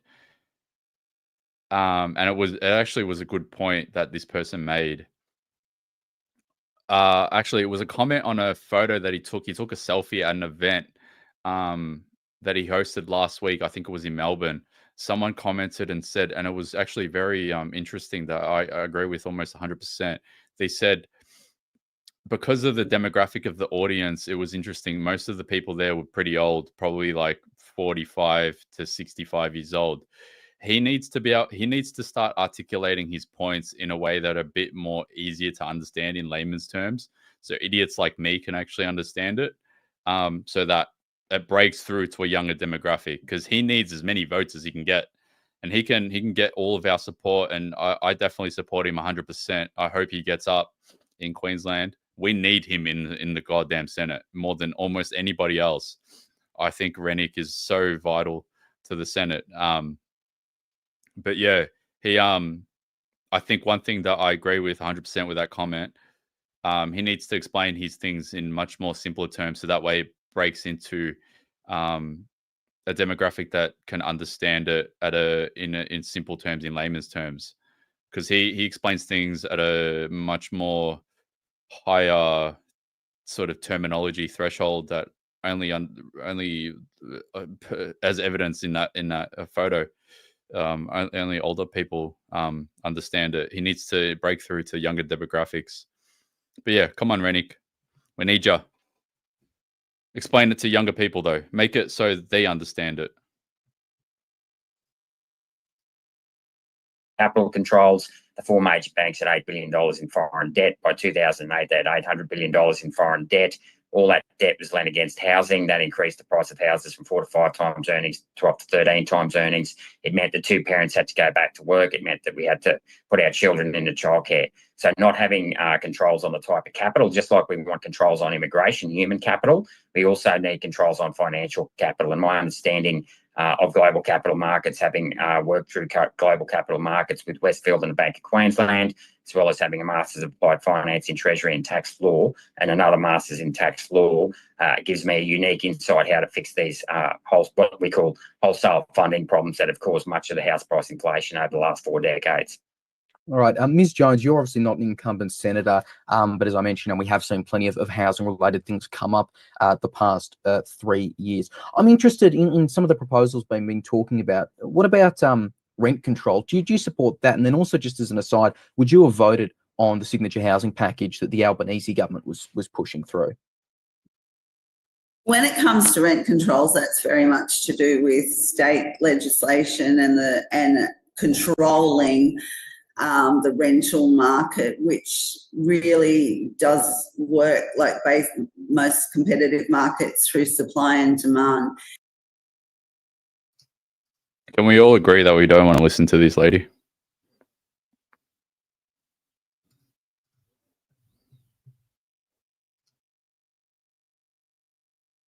bad for young people. You know, I'm dreading even thinking about in a few years worrying about a housing market, right? Isn't there something that the government should be doing instead of just leaving it to, well, you know, the market or individuals to figure it out? Well, Leo, my answer to that is when government gets involved, look what's happened. Really, the government of the day is the main blocker for young people getting into a house. Look at the green and red tape. Look at the, I guess, the all the different regulations that have been brought into the National Construction Code. Look, that's adding something like 20 to 30% to make sure your house is climate change compliant. And really, we want to trim those things back. You know, a young family living in a tent down by the Glenrock Creek, where I live, doesn't really worry about if the house they live in is climate change compliant, mate. We've got to get more people in the houses. We've got to build more people, build more houses. We've got to limit immigration so we can catch up and build more houses. And we've got to, like tradies, like that, you know, we've got Albanese saying, oh, we want, you know, 55% of Australians to get a degree. Well, what about 55% or 80% of Australians getting a trade? The trade is still like a dirty word when it shouldn't be. It should, young people should be looking at a trade as a way to earn a lot of money and have a great career. So I agree with what people have said here today. We need more people in the trades. Mindful of time, I'm just going to leave it there, Leo. All right, Senator Roberts, just quickly, I think you mentioned in your intro very early on, you mentioned specifically young people in relation to housing. So again, what's One Nation going to do about this for younger voters? It's what we have been doing. I've been speaking out against massive immigration that's causing the housing problem for about 3 years now. We've finally cracked it, and we finally got Labor and Liberal to admit that it's a problem, but they put in stops for policies. So let me tell you, our policies work on demand, reducing demand, improving supply, reducing building prices, and reducing loan payments by fixing inflation. And you see that in our economic policies. The key is to stop mass immigration. The Albanese government and the Morrison government before them used that as used mass immigration to stop the per capita recession becoming a recession. We will stop immigration and allow only 130,000 people in every year. When you take into account the 220,000 that leave, that's a net negative of 90,000. We will deport 75,000 people who are here illegally. We will reduce foreign students. We currently have 600,000 students in the country. We have beds for 100,000. It's become a Ponzi scheme. It's a way to get cheap labor into the country. We have $10 billion a year sent overseas from these students. We will ban foreign ownership of housing and farms and give people 2 to 3 years to sell up. Many of these houses are locked up. The percentage of foreign ownership is not even known by the federal government. We will cut GST on construction materials, housing materials. We will increase the land release. We will review the National Construction Code, which, as Jim Wilmot pointed out, costs an average house builder about $49,500 per house. We will change the current Albanese government Housing Future Fund and convert it to a people's mortgage, 5%, 30-year fixed interest rates, incorporate the HEXT into that, and also allow access for the super fund the super account to invest in your house. We would also say that we want to address the quality of immigration because that needs to be increased. The current Albanese government is saying that they are bringing in tradies. That is a complete lie. We have 0.6% of the immigrants are in construction. They're building houses for the 99.4% who are not in construction. Every one of the 130,000 that we allow in must have a skill. All right, Senator, thank you. Again, I am conscious of time here. I do want to move on to another issue, though. And Senator Rennick, I'll direct this at you first. Your party, the People First Party, it's the newest one of the four that we have here, and you formed it less than a year ago. There's a lot of these kind of so-called freedom parties that exist. There are three here tonight, including yourself. Belinda Jones is also here with Legalizing Cannabis. I'm interested. You formed this. Are you just not splitting the vote further among the people who are sick of the major parties, but also aren't going to be going off to the Greens or anything like that? Thanks, Leo. No, not at all. I was basically left in a situation, thanks to the Liberal Party stitching up my pre-selection where they cheated. I put the evidence in front of a Supreme Court judge, and despite the fact that the Liberal Party didn't even dispute the evidence showing that they cheated, the Supreme Court judge basically ruled that he was unable to rule on a party's constitution. So I had to stay in the party and fight that on behalf of the people that voted for me within that party. In order to be above the line in the Senate, you need to be in a party, which I needed to do. I have been contacted by thousands, if not tens of thousands of people across the country to run again. The Libertarians had already picked Jim. Malcolm was already on the One Nation ticket. The Palmer Party was deregistered. I believe that People First can offer solutions as a protectionist party. Unlike the Libertarian Party, we do believe that government does have a role in terms of serving the people, and we don't trust big government or big corporations. Having worked in the private sector all my life, I know that big corporations aren't the same as small businesses, and we need to distinguish between the two. I believe I also have youth on my side. I will be prepared. People First will set up branches across the country, and I believe that I have the organisational capability to actually set up a party that can lift the vote from about 10% of the people, let's call it the freedom movement, for want of a better word. I know many of your listeners hate that term, but we'll call it that. I believe that People First can lift the vote from about 10% to say 20%. But it's interesting you're doing that, because I remember when you did announce this, and we know the circumstances with the LNP pre-selection, it really just sounded like this was just a vehicle to get you elected above the line. And then all of a sudden we've got lower house candidates, you're popping up in other states. What changed?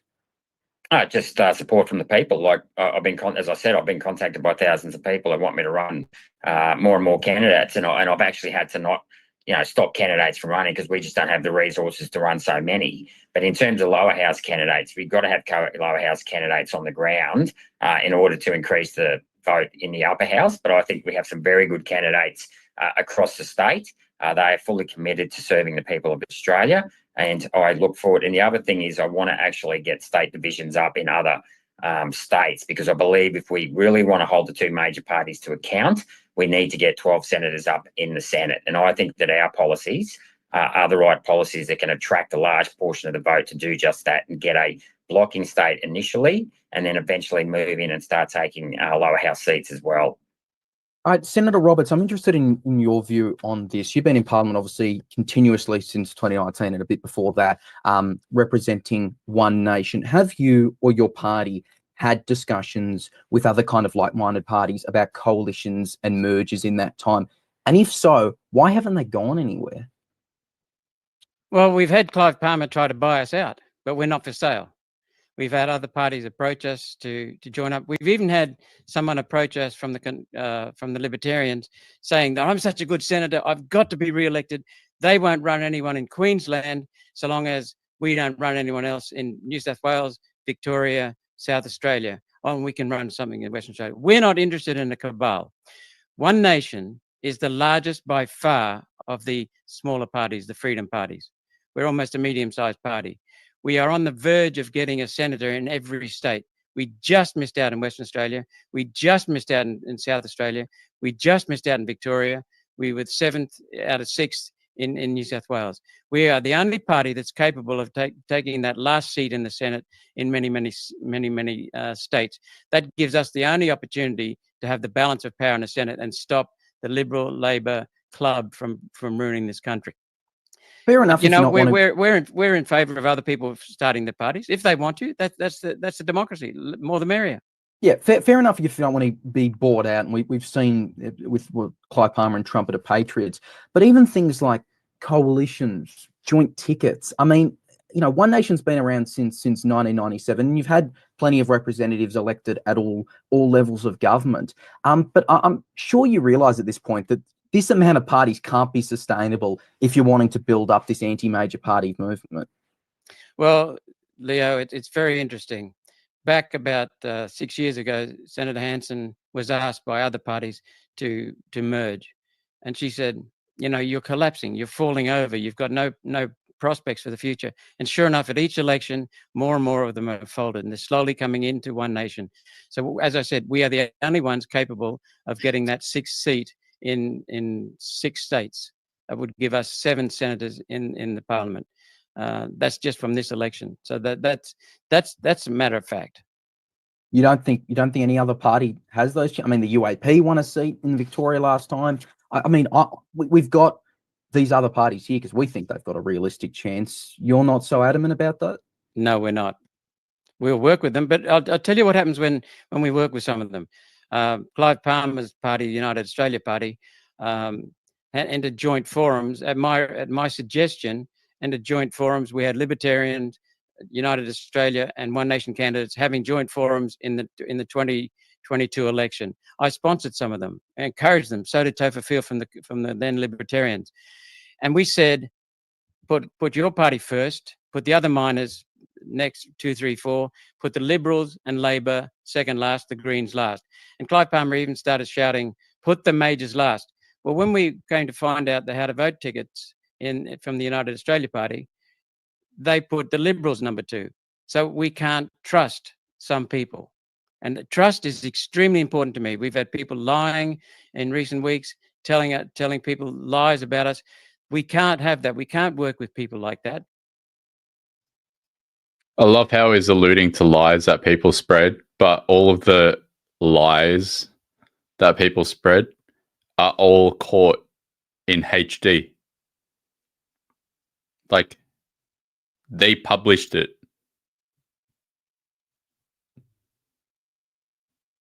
Come on, bro. What are you doing?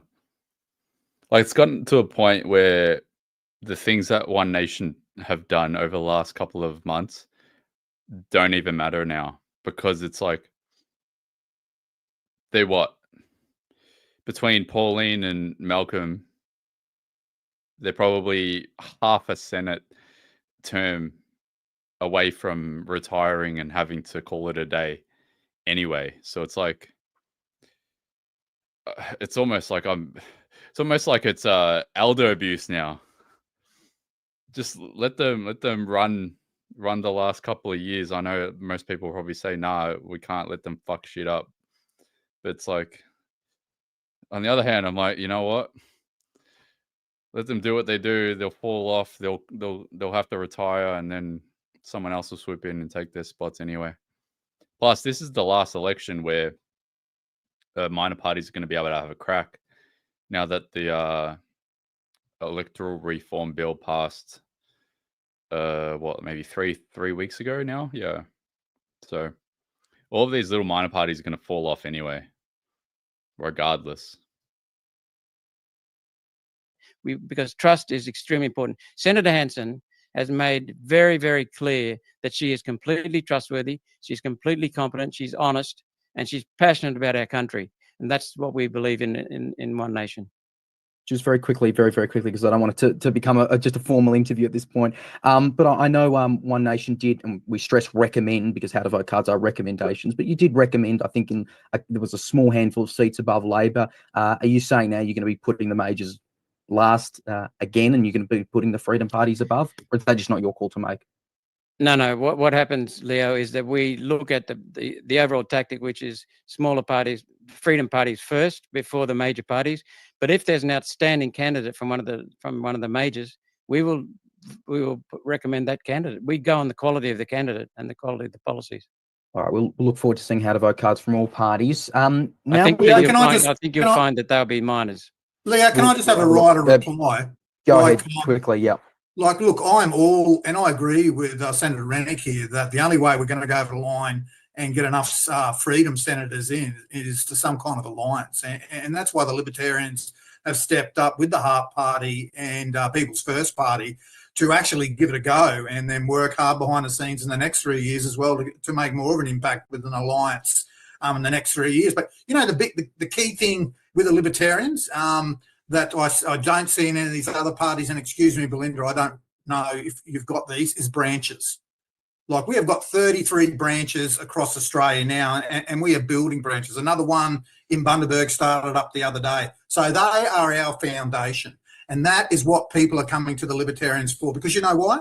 Because they are sick of the top-down approach and being told what to do and who to vote for. They want the bottom up. And that is why we're growing. But quite open to have alliances with Malcolm and with any other Freedom Party that wants to come on board, because I know we're going to have to do that to make a difference. The way to have alliances is to recommend minor parties as preferences ahead of the major parties. Well, you didn't do that in the state election, Malcolm, where you've got the Morani member, Steve Andrews. You actually put the LNP before him. And we'd have to, Jim, as a matter of integrity, because we didn't endorse him. We didn't endorse him because of that. So we can hardly say that it's a good. But he was a very popular member, and you endorsed an unknown LNP candidate above him out of spite. I just. Do you think Pauline would get rid of a hard-working member? No, she wouldn't. Well, I thought he was a very. That's why we, as I said, we preference minors ahead of majors, and except when there are exceptional circumstances. Well, sorry, Malcolm. I thought Stephen Andrews was hard. One thing that is an undisputed fact, like 90+% of people that represent One Nation end up leaving because they get into a spat with what's her name, Pauline. It's probably higher than 90% at this point. So yeah, join One Nation at your own risk.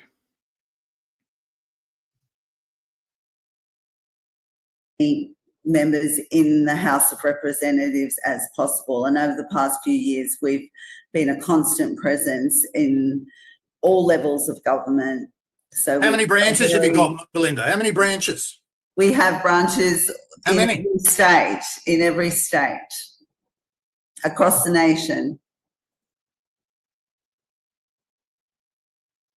All right then. I just want to quickly ask this before I move on to the next thing in a moment. Just because it was kind of brought up by Mr. Wilmot there, Senator Roberts, is that One Nation, respectfully has had a lot of members come and go in its 25 years since founding. A lot have quit the party while in office. Is that a problem if you're wanting to keep building it up, that you just every so often you lose some? I mean, it happened last year. I think it happened the year before. Is that a problem that's facing One Nation? The problem we've had with the candidates who've left are those who've come from other parties and said, please let us in. And Pauline's done that as a favour, and that's not turned out well. But when you look at our candidates, you look at me, for example, I'm so loyal to One Nation and to Australia and to Pauline. You look at our state MP in Victoria, Ricky Lee Terrell. You look at Sarah Game in South Australia. You look at Rod Caddies in Western Australia now.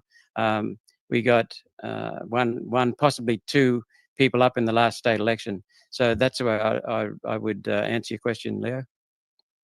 That it's just ones from, I mean, is it the ones coming from other parties? Well, I mean, Steve Andrews, some of these are elected as One Nation for the first time, and then they're just gone within like a year for some reason. I mean, name someone.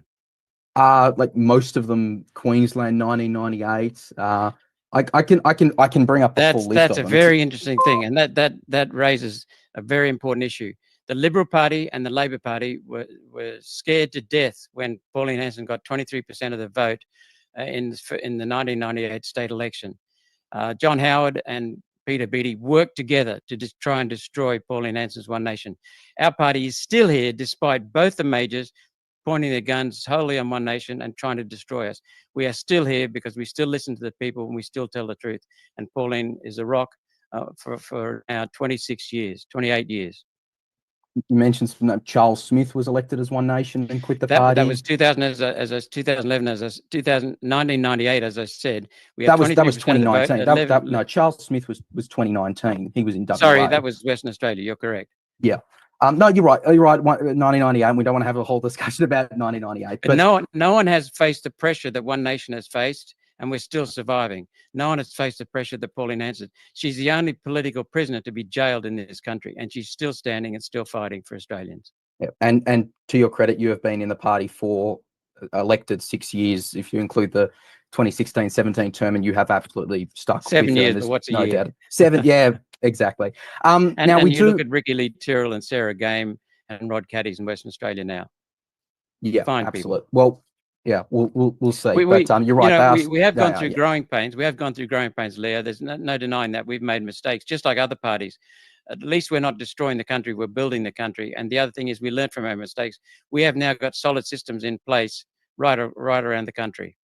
Yeah, and again, to your party, as we covered on the weekend, had a... That's bloody hilarious, Ray or Roy. I wonder what Reddick has been looking at. We're like 25 minutes behind, but it's all right. It's just hilarious looking at Reddick. He's got a coffee. He looks like he's watching, I don't know, fucking... what time was this? Like... Yeah, he might be watching the 7:30 report on something on another monitor. You can see that his eyes are like gazing this way. I'm gonna message him and be like, "Hey, Rennick, what have you been doing while you're on this panel? Look at him, look at him, bloody hilarious." You have that option as well. Now, we've asked all candidates, please make sure your question is relatively short and please clearly direct it at someone so there's no confusion. Ms. Jones, I'll let you begin. If you've got a question for a fellow candidate, ask away. Yes, I do. My question is for Senator Roberts. I would like to know, does One Nation support the legalization of cannabis for adults over 18 and fully support non-medical? While we're listening to this, we're only 20 minutes behind. For the peeps watching, my experience with cannabis has been both good and shit. I actually got a charge in Victoria, my original arrest in 2020 for breaching COVID restrictions. I had like a tiny little bag of weed, like I can't even remember, like 5 grams or something so small, insignificant, maybe enough for a couple of joints. But yeah, when I used to work in security, I used to smoke it when I used to go to an old work colleague's house because he had the weed, not me. But then I became addicted to it to the point where it was just making me so like unproductive. But yeah, I don't know. It's like I reckon people should use it freely, but my personal experience is that once I became addicted to it, I became so lazy and unproductive, and I became addicted to fast food as well, and I became super unhealthy. So it's like, I don't know. It's good and bad. Don't become addicted to it. Everything in moderation. Had a whole block of Kit Kat last night. Everything in moderation.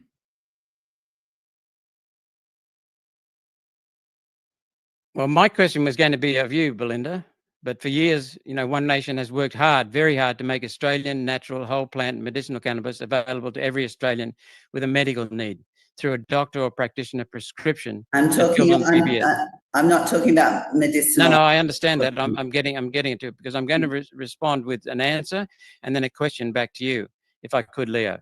Absolutely. Now, to achieve that, I tabled a bill in 2023, the doctor or practitioner prescription and filled on the PBS. To achieve that, I tabled a bill in 2023. Liberals, Labor and Greens did not support it, as I said earlier. Why didn't they support it? Because the corporations that own Big Pharma control major Australian corporations and health departments. I'm sure you're aware of that. These corporations donate generously to the major parties and use massive advertising funds to control the media. While many Australians support legalised cannabis, many others show fear of the policy that the pharmaceutical media juggernaut drives and controls. So I would have a question back to you. We support medicinal cannabis. We support industrial use of hemp, industrial growing of hemp. We have concerns about recreational use at the moment. So my question back to you, Belinda, is would it be more effective to first establish easier access to medicinal cannabis, take the fear out of recreational use and out of cannabis, build knowledge of and trust in the herb, and then engage Australians in recreational use? In other words, we're open to that debate, but we don't think it's right to do it yet. We think it'd be better to put medicinal cannabis in place firmly and properly than industrial use, get people used to the concept of...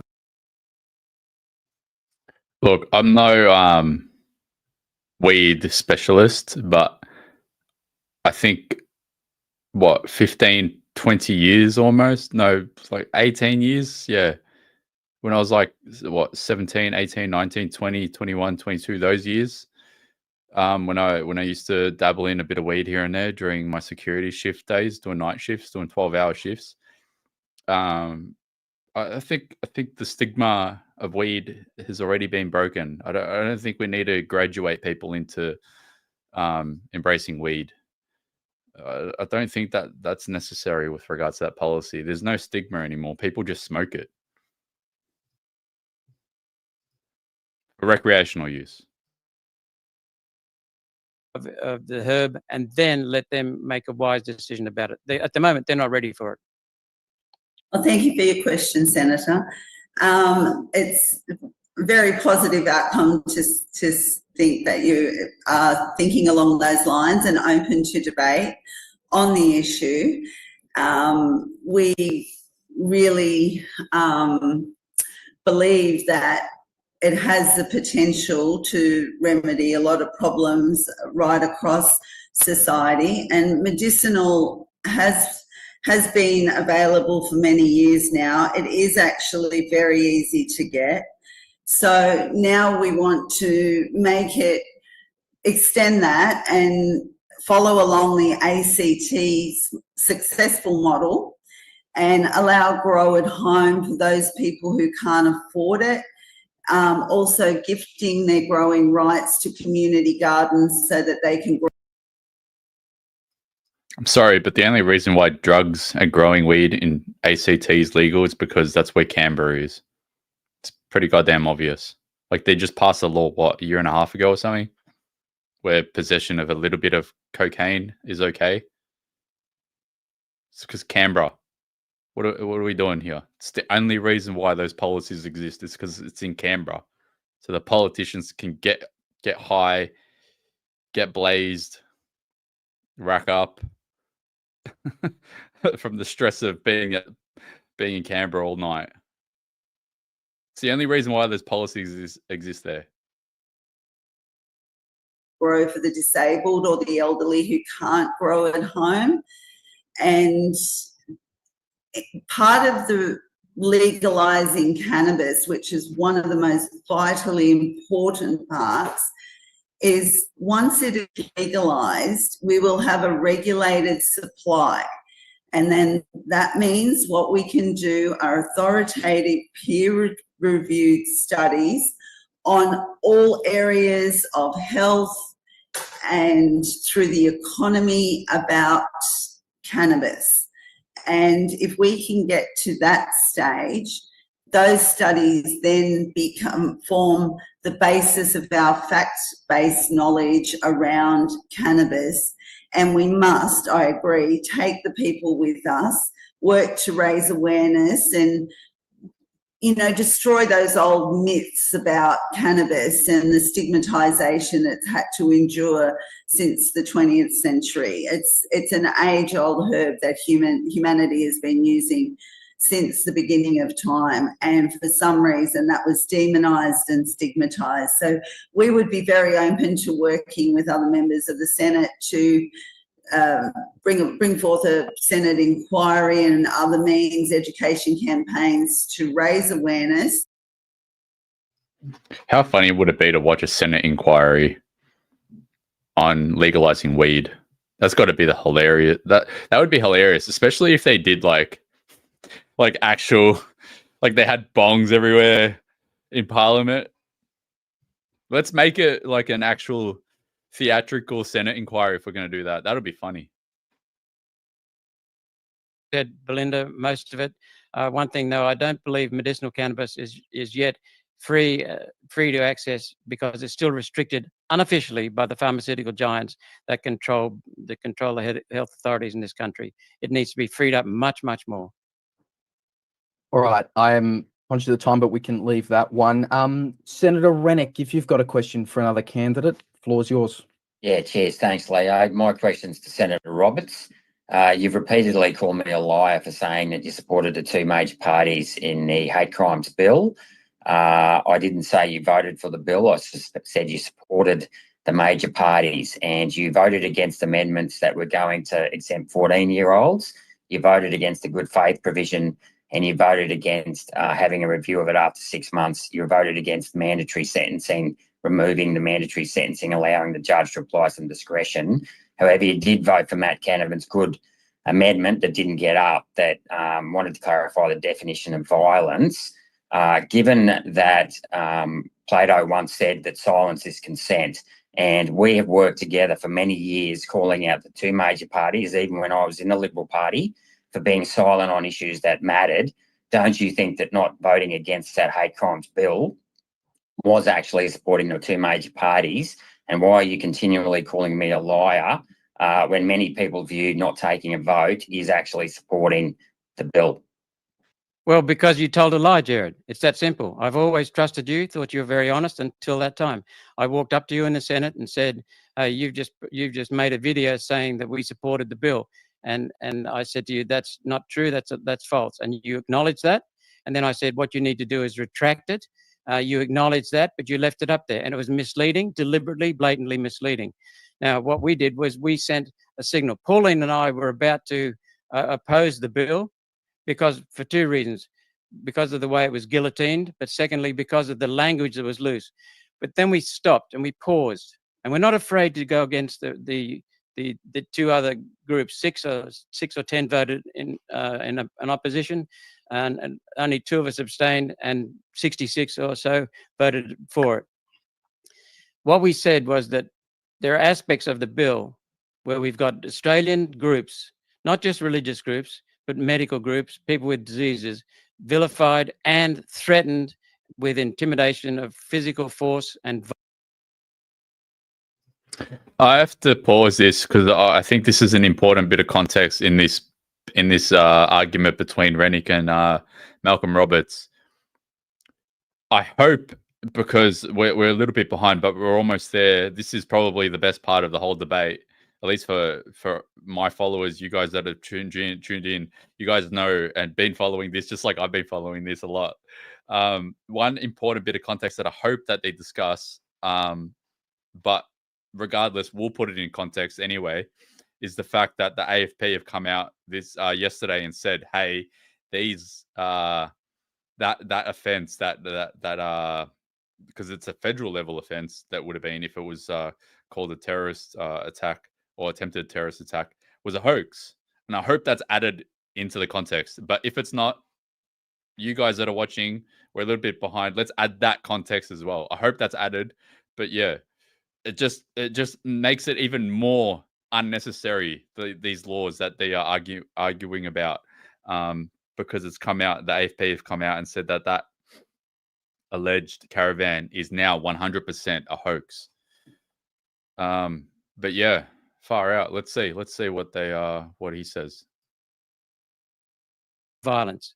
That is not acceptable in Australia. There are also we've got state laws for that, Malcolm, and there are I also said that to you. terrorism concepts here. We So have what state we laws for violence, did was Malcolm. we decided that we would send a signal to those people that we see some merit in doing hate crimes. And I'm pleased you call it the hate crimes, not hate speech, the hate crimes bill, because that's what the title was. We said we'd send a signal to them that we don't. Look, I get the bill is called the Hate Crimes Amendment Bill, but all of the parts, all of the bill, all different aspects of all of the bills, the New South Wales one, the anti-vilification one, the federal one, they all have aspects where they infringe on free speech. Call it the Hate Crimes Bill, call it the Anti-Vilification Amendment Bill 2024 in Victoria, call it the Crimes Amendment Bill in New South Wales, call it whatever you want to call it. At the end of the day, the amendments that they're trying to make at state and federal level all impact your ability to have free speech and civil discourse in Australia, in states and at the federal level. Call it whatever you want. So that argument from Malcolm Roberts, I think, is probably the weakest part of his argument. Sure, praise him for calling it what it is, but that's just what it is on paper. What its actual real life impacts are, all have a chilling effect on free speech, regardless. And that's what's important here. Don't worry about what it's called on paper. Who cares? They call all these bills fancy names all the time. don't appreciate the fact that they're living in under threats of violence and terror in this country. So we send a signal by abstaining. You know that just as well as I do, that sending a vote sometimes sends a signal. Abstaining doesn't send a signal at all, Malcolm. And I said to you that we've already got laws at the state level that deal with violent crimes, and this is a duplication of laws at the federal level, and we don't need it because it just increases the size of the surveillance and security state at the federal level when state governments are actually responsible for violent and policing violent crimes. Well, we got legal advice to say that it is necessary.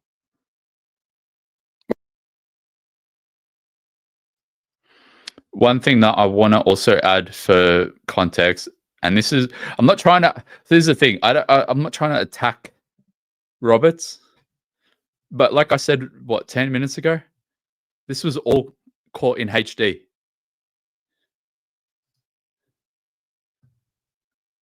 Let me make sure that this is sharing audio. Okay. For those that may have not seen this, this is going to add another layer of context. I will have a look at those hate crime laws. Yes, I have actually voted against hate crime laws in the past, and more than likely will. As in you won't support them, or you will support them? No, I possibly will support the hate crime laws by all means. There shouldn't be hate crimes in Australia. And mandatory minimum sentences, mandatory jail time for those. You support that? Yes, I do. Yes, there has to be until we clean up our act. So she came out and said that she supports it. And we need it until we clean up our act. The act has been cleaned up. The AFP have come out and said that it was a hoax. The AFP have come out and said that everyone that we've arrested don't have anti-Semitic ideology connected to their arrests. The cleanup is done. You're caught in HD. And this is my favorite part of it. I love adding these parts of the clips. Shout out Memology. Act.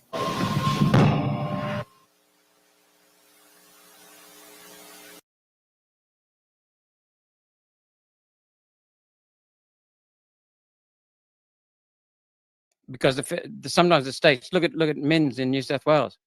We've had Nazi symbols flying, and that's supposed to be a crime. So when Chris Richardson is currently in under court case in sorry, is it Chris Richardson? Sorry, I might have the wrong name there. I've just had a mind blank. Or Pete Evans got abused for putting up a black sun symbol that he didn't even know was a Nazi symbol.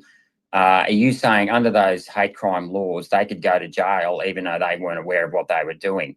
Now, the good faith amendment would have at least given them a chance to explain, well, we were actually, I didn't know what I was doing. I mean, I looked at that black sun symbol and I didn't even know it was a Nazi sign myself. When I looked at it, I thought I could have posted that not knowing what I was doing. I think it's Chris Richardson in Victoria, like he was honouring his grandparents saying they fought Nazis and the ABC is trying to take him to court. So don't you think there should have been a good faith amendment in that you should have voted for that good faith amendment so the people who had no intentions of offending anyone, because that was the law. It wasn't to do with violence. It was from intent to reckless behaviour. There is absolutely no provision now where people have their actions have been mistaken.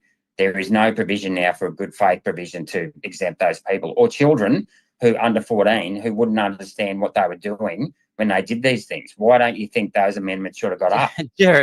Jared, we did not support the bill. You falsely You voted said we against the amendment, Malcolm. We voted against those You asked me amendments. about the bill. We did not support the bill.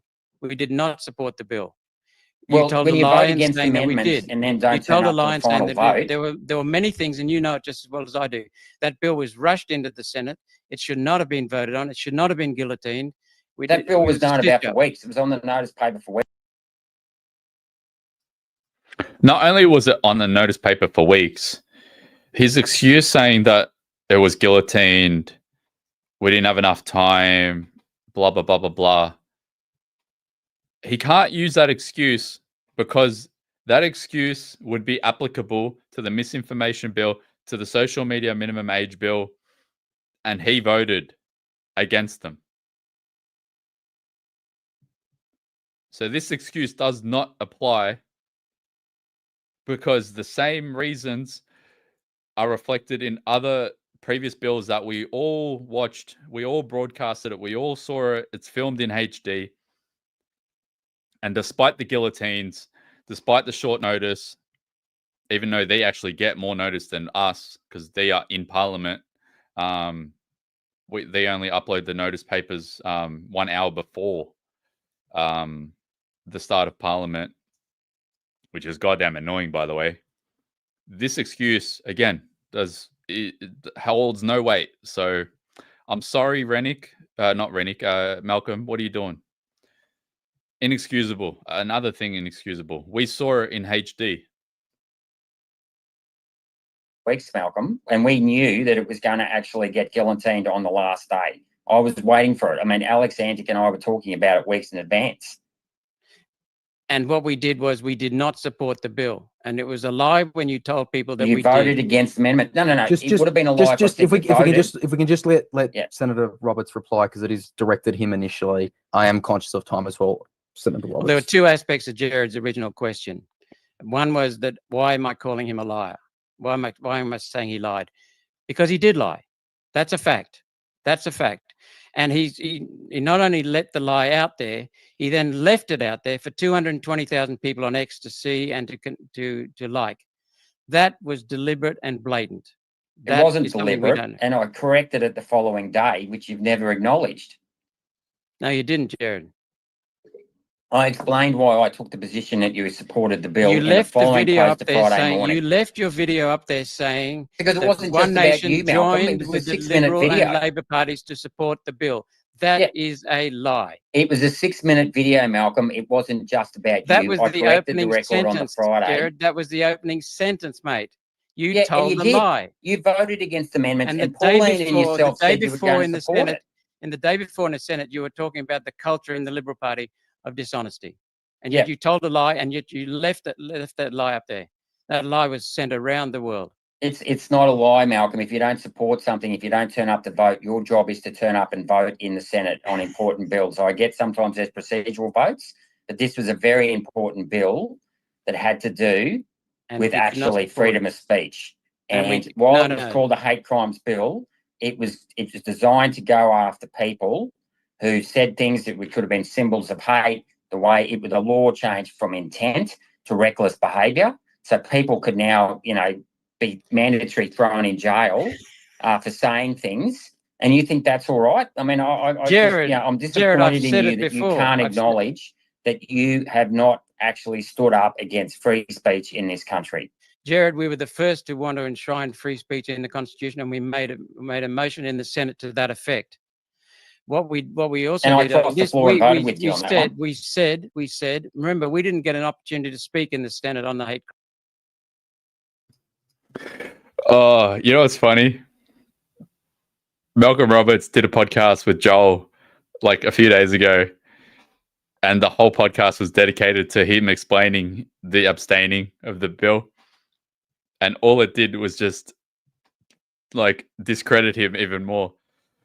And then he's come up for another appearance, and it's even worse than that because he's debating Rennick. Oh my God.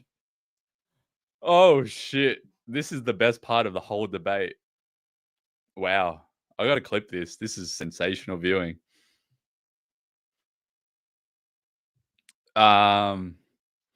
Joel Jamal did an ARC podcast. So if you want to watch that, it's on his account. And it was like 40 minutes dedicated to that one question. And yeah, this is probably the last 30 seconds of this explanation. But yeah, he's getting cooked by Rennick. I mean, we have all the receipts. It's just bloody hilarious to watch. Crime speech on the hate crimes bill. Actually, you weren't there, Malcolm. I'm really just conscious Hang of time. on, If Leo. Malcolm Roberts, Senator Roberts, can just make a final statement on this before we move on, because I know Jim Pauline wants and I loads of told questions. us. Go ahead. Pauline and I told the people that we were opposed to the bill because it was reckless. The language was not right. It was too loose and sloppy. All right. Everyone get ready to screen record this. 3, 2, 1. We're going to fact check this live, even though this part's not live. We're live.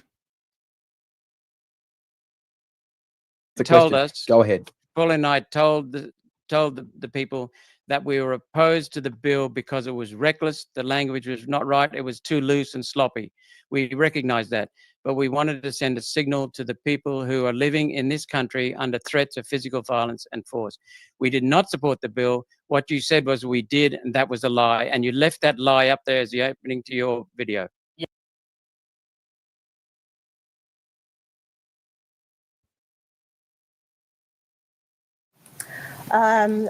I will have a look at those hate crime laws. Yes, I have actually voted against hate crime laws in the past, and more than likely will.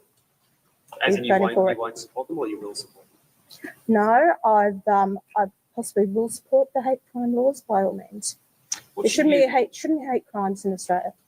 And mandatory minimum sentences, mandatory jail time for those. You support that? Yes, I do. Yes, there has to be until we clean up our act.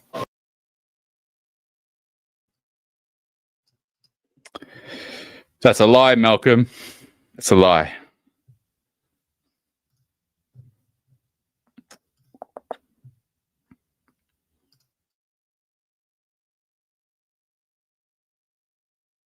Yep. All right. Stay there because you didn't vote against it. We will leave it. We will leave it. Means you can stay alive. All right. We will leave it at that. We still have one more question to get to. Jim Wilmot, you have the option. Ask any candidate a question. Floor's yours.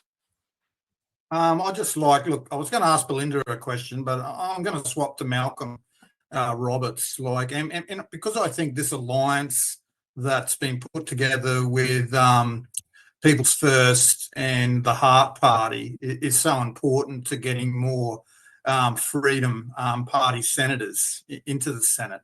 Is there any way, Malcolm, One Nation would look to join the Australia First alliance and even come to a preference deal this election or in any future elections, mate?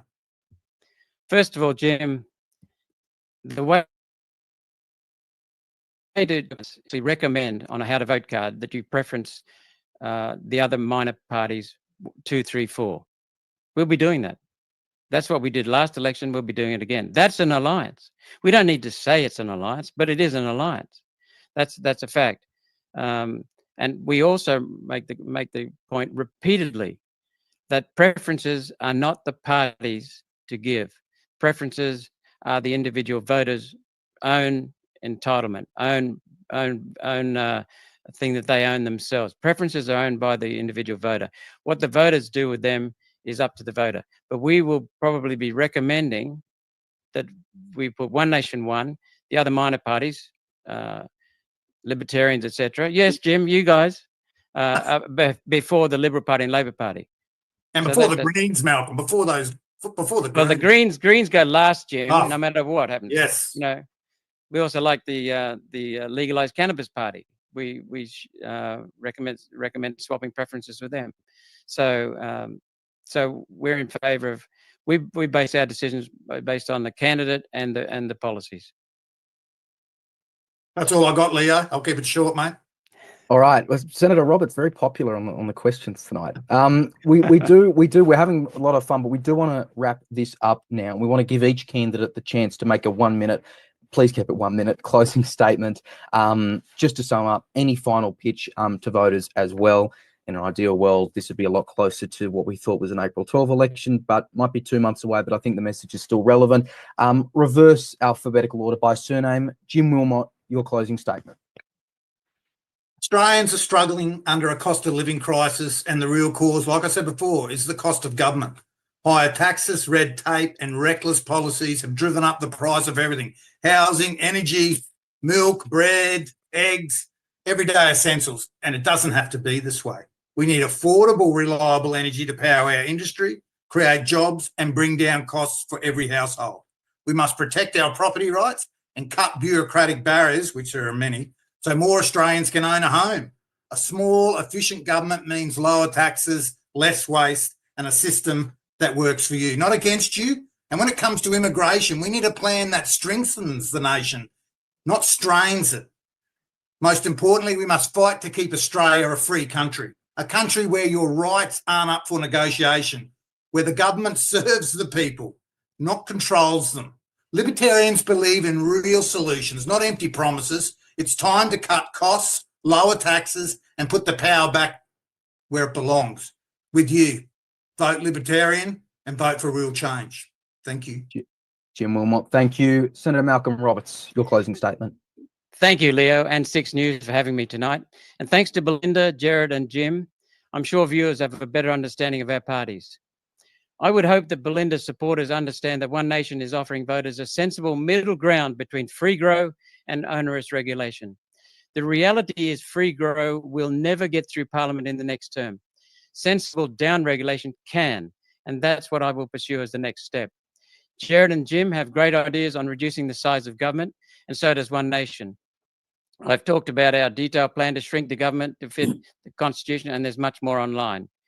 We won't shrink the government as much as the Libertarians. One Nation values a social security safety net that helps those who can't help themselves, a government that uses its power for good, not evil. We will not leave Australians at the mercy of rapacious corporations. With your vote, One Nation will grow Australia's productive capacity to create wealth and abundance for all.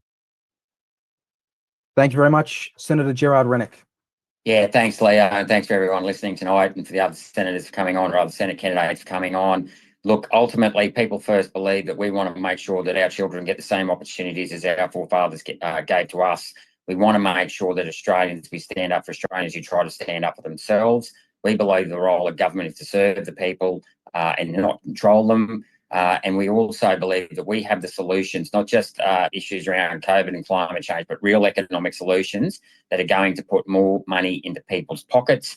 And finally, we have always fought, I've paid the price for taking a stand throughout COVID with those vaccine mandates, because we put the people first. I put the people first.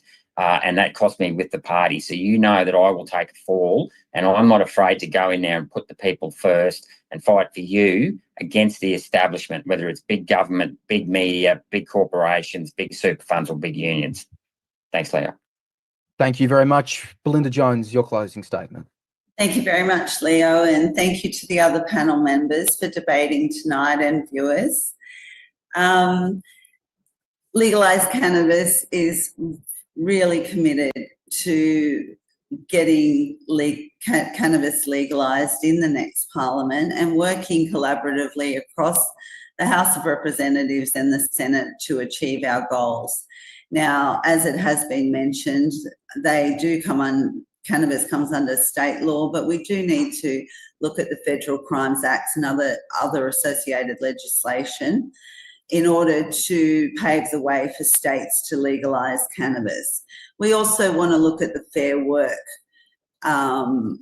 legislation, and under our belief in bodily autonomy and personal freedoms, we want to make sure that our first responders, ADF, and every other employee in this country is never sacked for using cannabis, because we believe that cannabis has so many health benefits that the first responders particularly, I'm a SES member and I work closely with a lot of first responders, and I've seen what they have to deal with, and they need to go home at the end of their day, have a good restful sleep, and wake up refreshed the next morning.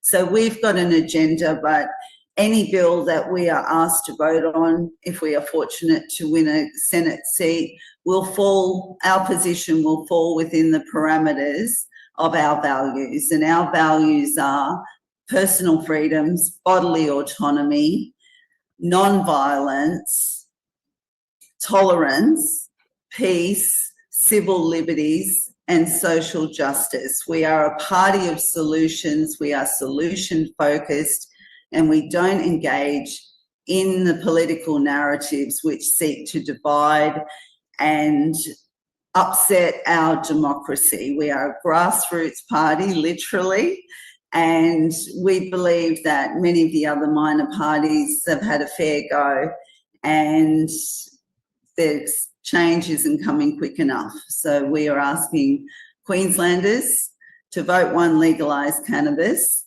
and let's give somebody else a go and see if we can get the job done. We believe we can, and I believe I will make a very good senator and represent Queenslanders' interests very well. Everyone in Queensland, do not vote for her. Whatever you do, do not vote for her. She needs to take up a career in comedy, because that was a fucking shit show. Thank you very much. And that is where we will leave our historic first Senate debate of the federal. All right, that's it. Shout out Leo. He's messaging me now. He's saying, thanks for streaming. Hey, man, great job, Leo. Everyone follow 6 News. Everyone follow Leo as well. He's doing a stream better than me. He's got news chyrons and everything. So yeah, everyone follow Leo. Everyone follow 6 News. He also messaged me. He said that they're doing a Victorian one tomorrow, which I saw. So that should be funny. And we'll see if there's any fallout from this hoax caravan as well. Yeah, I don't know. The live viewer count on X is not concurrent, but it says like there's 1,400. There's probably like maybe 300 people watching. But yeah, shout out Leo. Everyone follow Leo. I'll be back in 1 sec. I've got someone to introduce you guys to.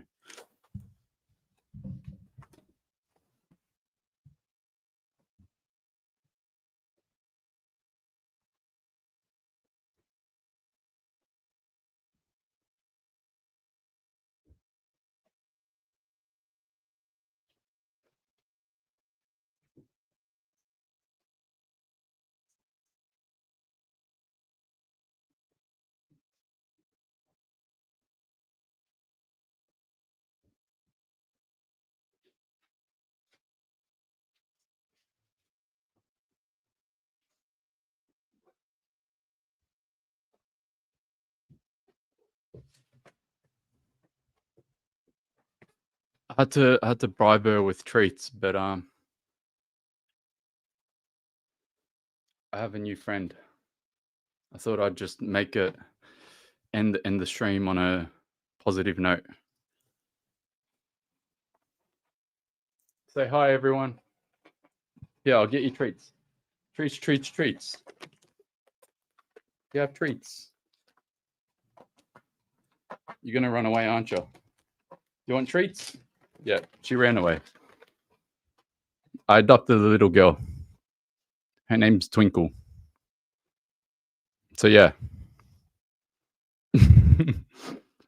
Thought I'd end it on a nice little positive note. I'll probably do the stream for the Victorian one. That'll be interesting. Let's go to 6 News quickly. Let's see who's on there.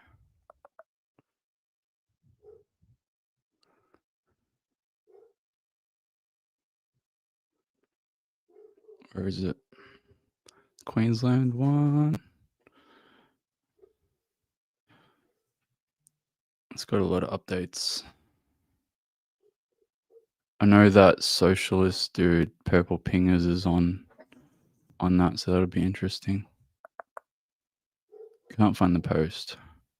But yeah, I might watch the that one tomorrow and see if there's any interesting topics that we can talk about that happen throughout the day as well. If there's any more caravan fallout, blah blah blah blah. But yeah, that's it. Shout out Leo. Good night, everyone. Do another stream tomorrow. Ciao, ciao.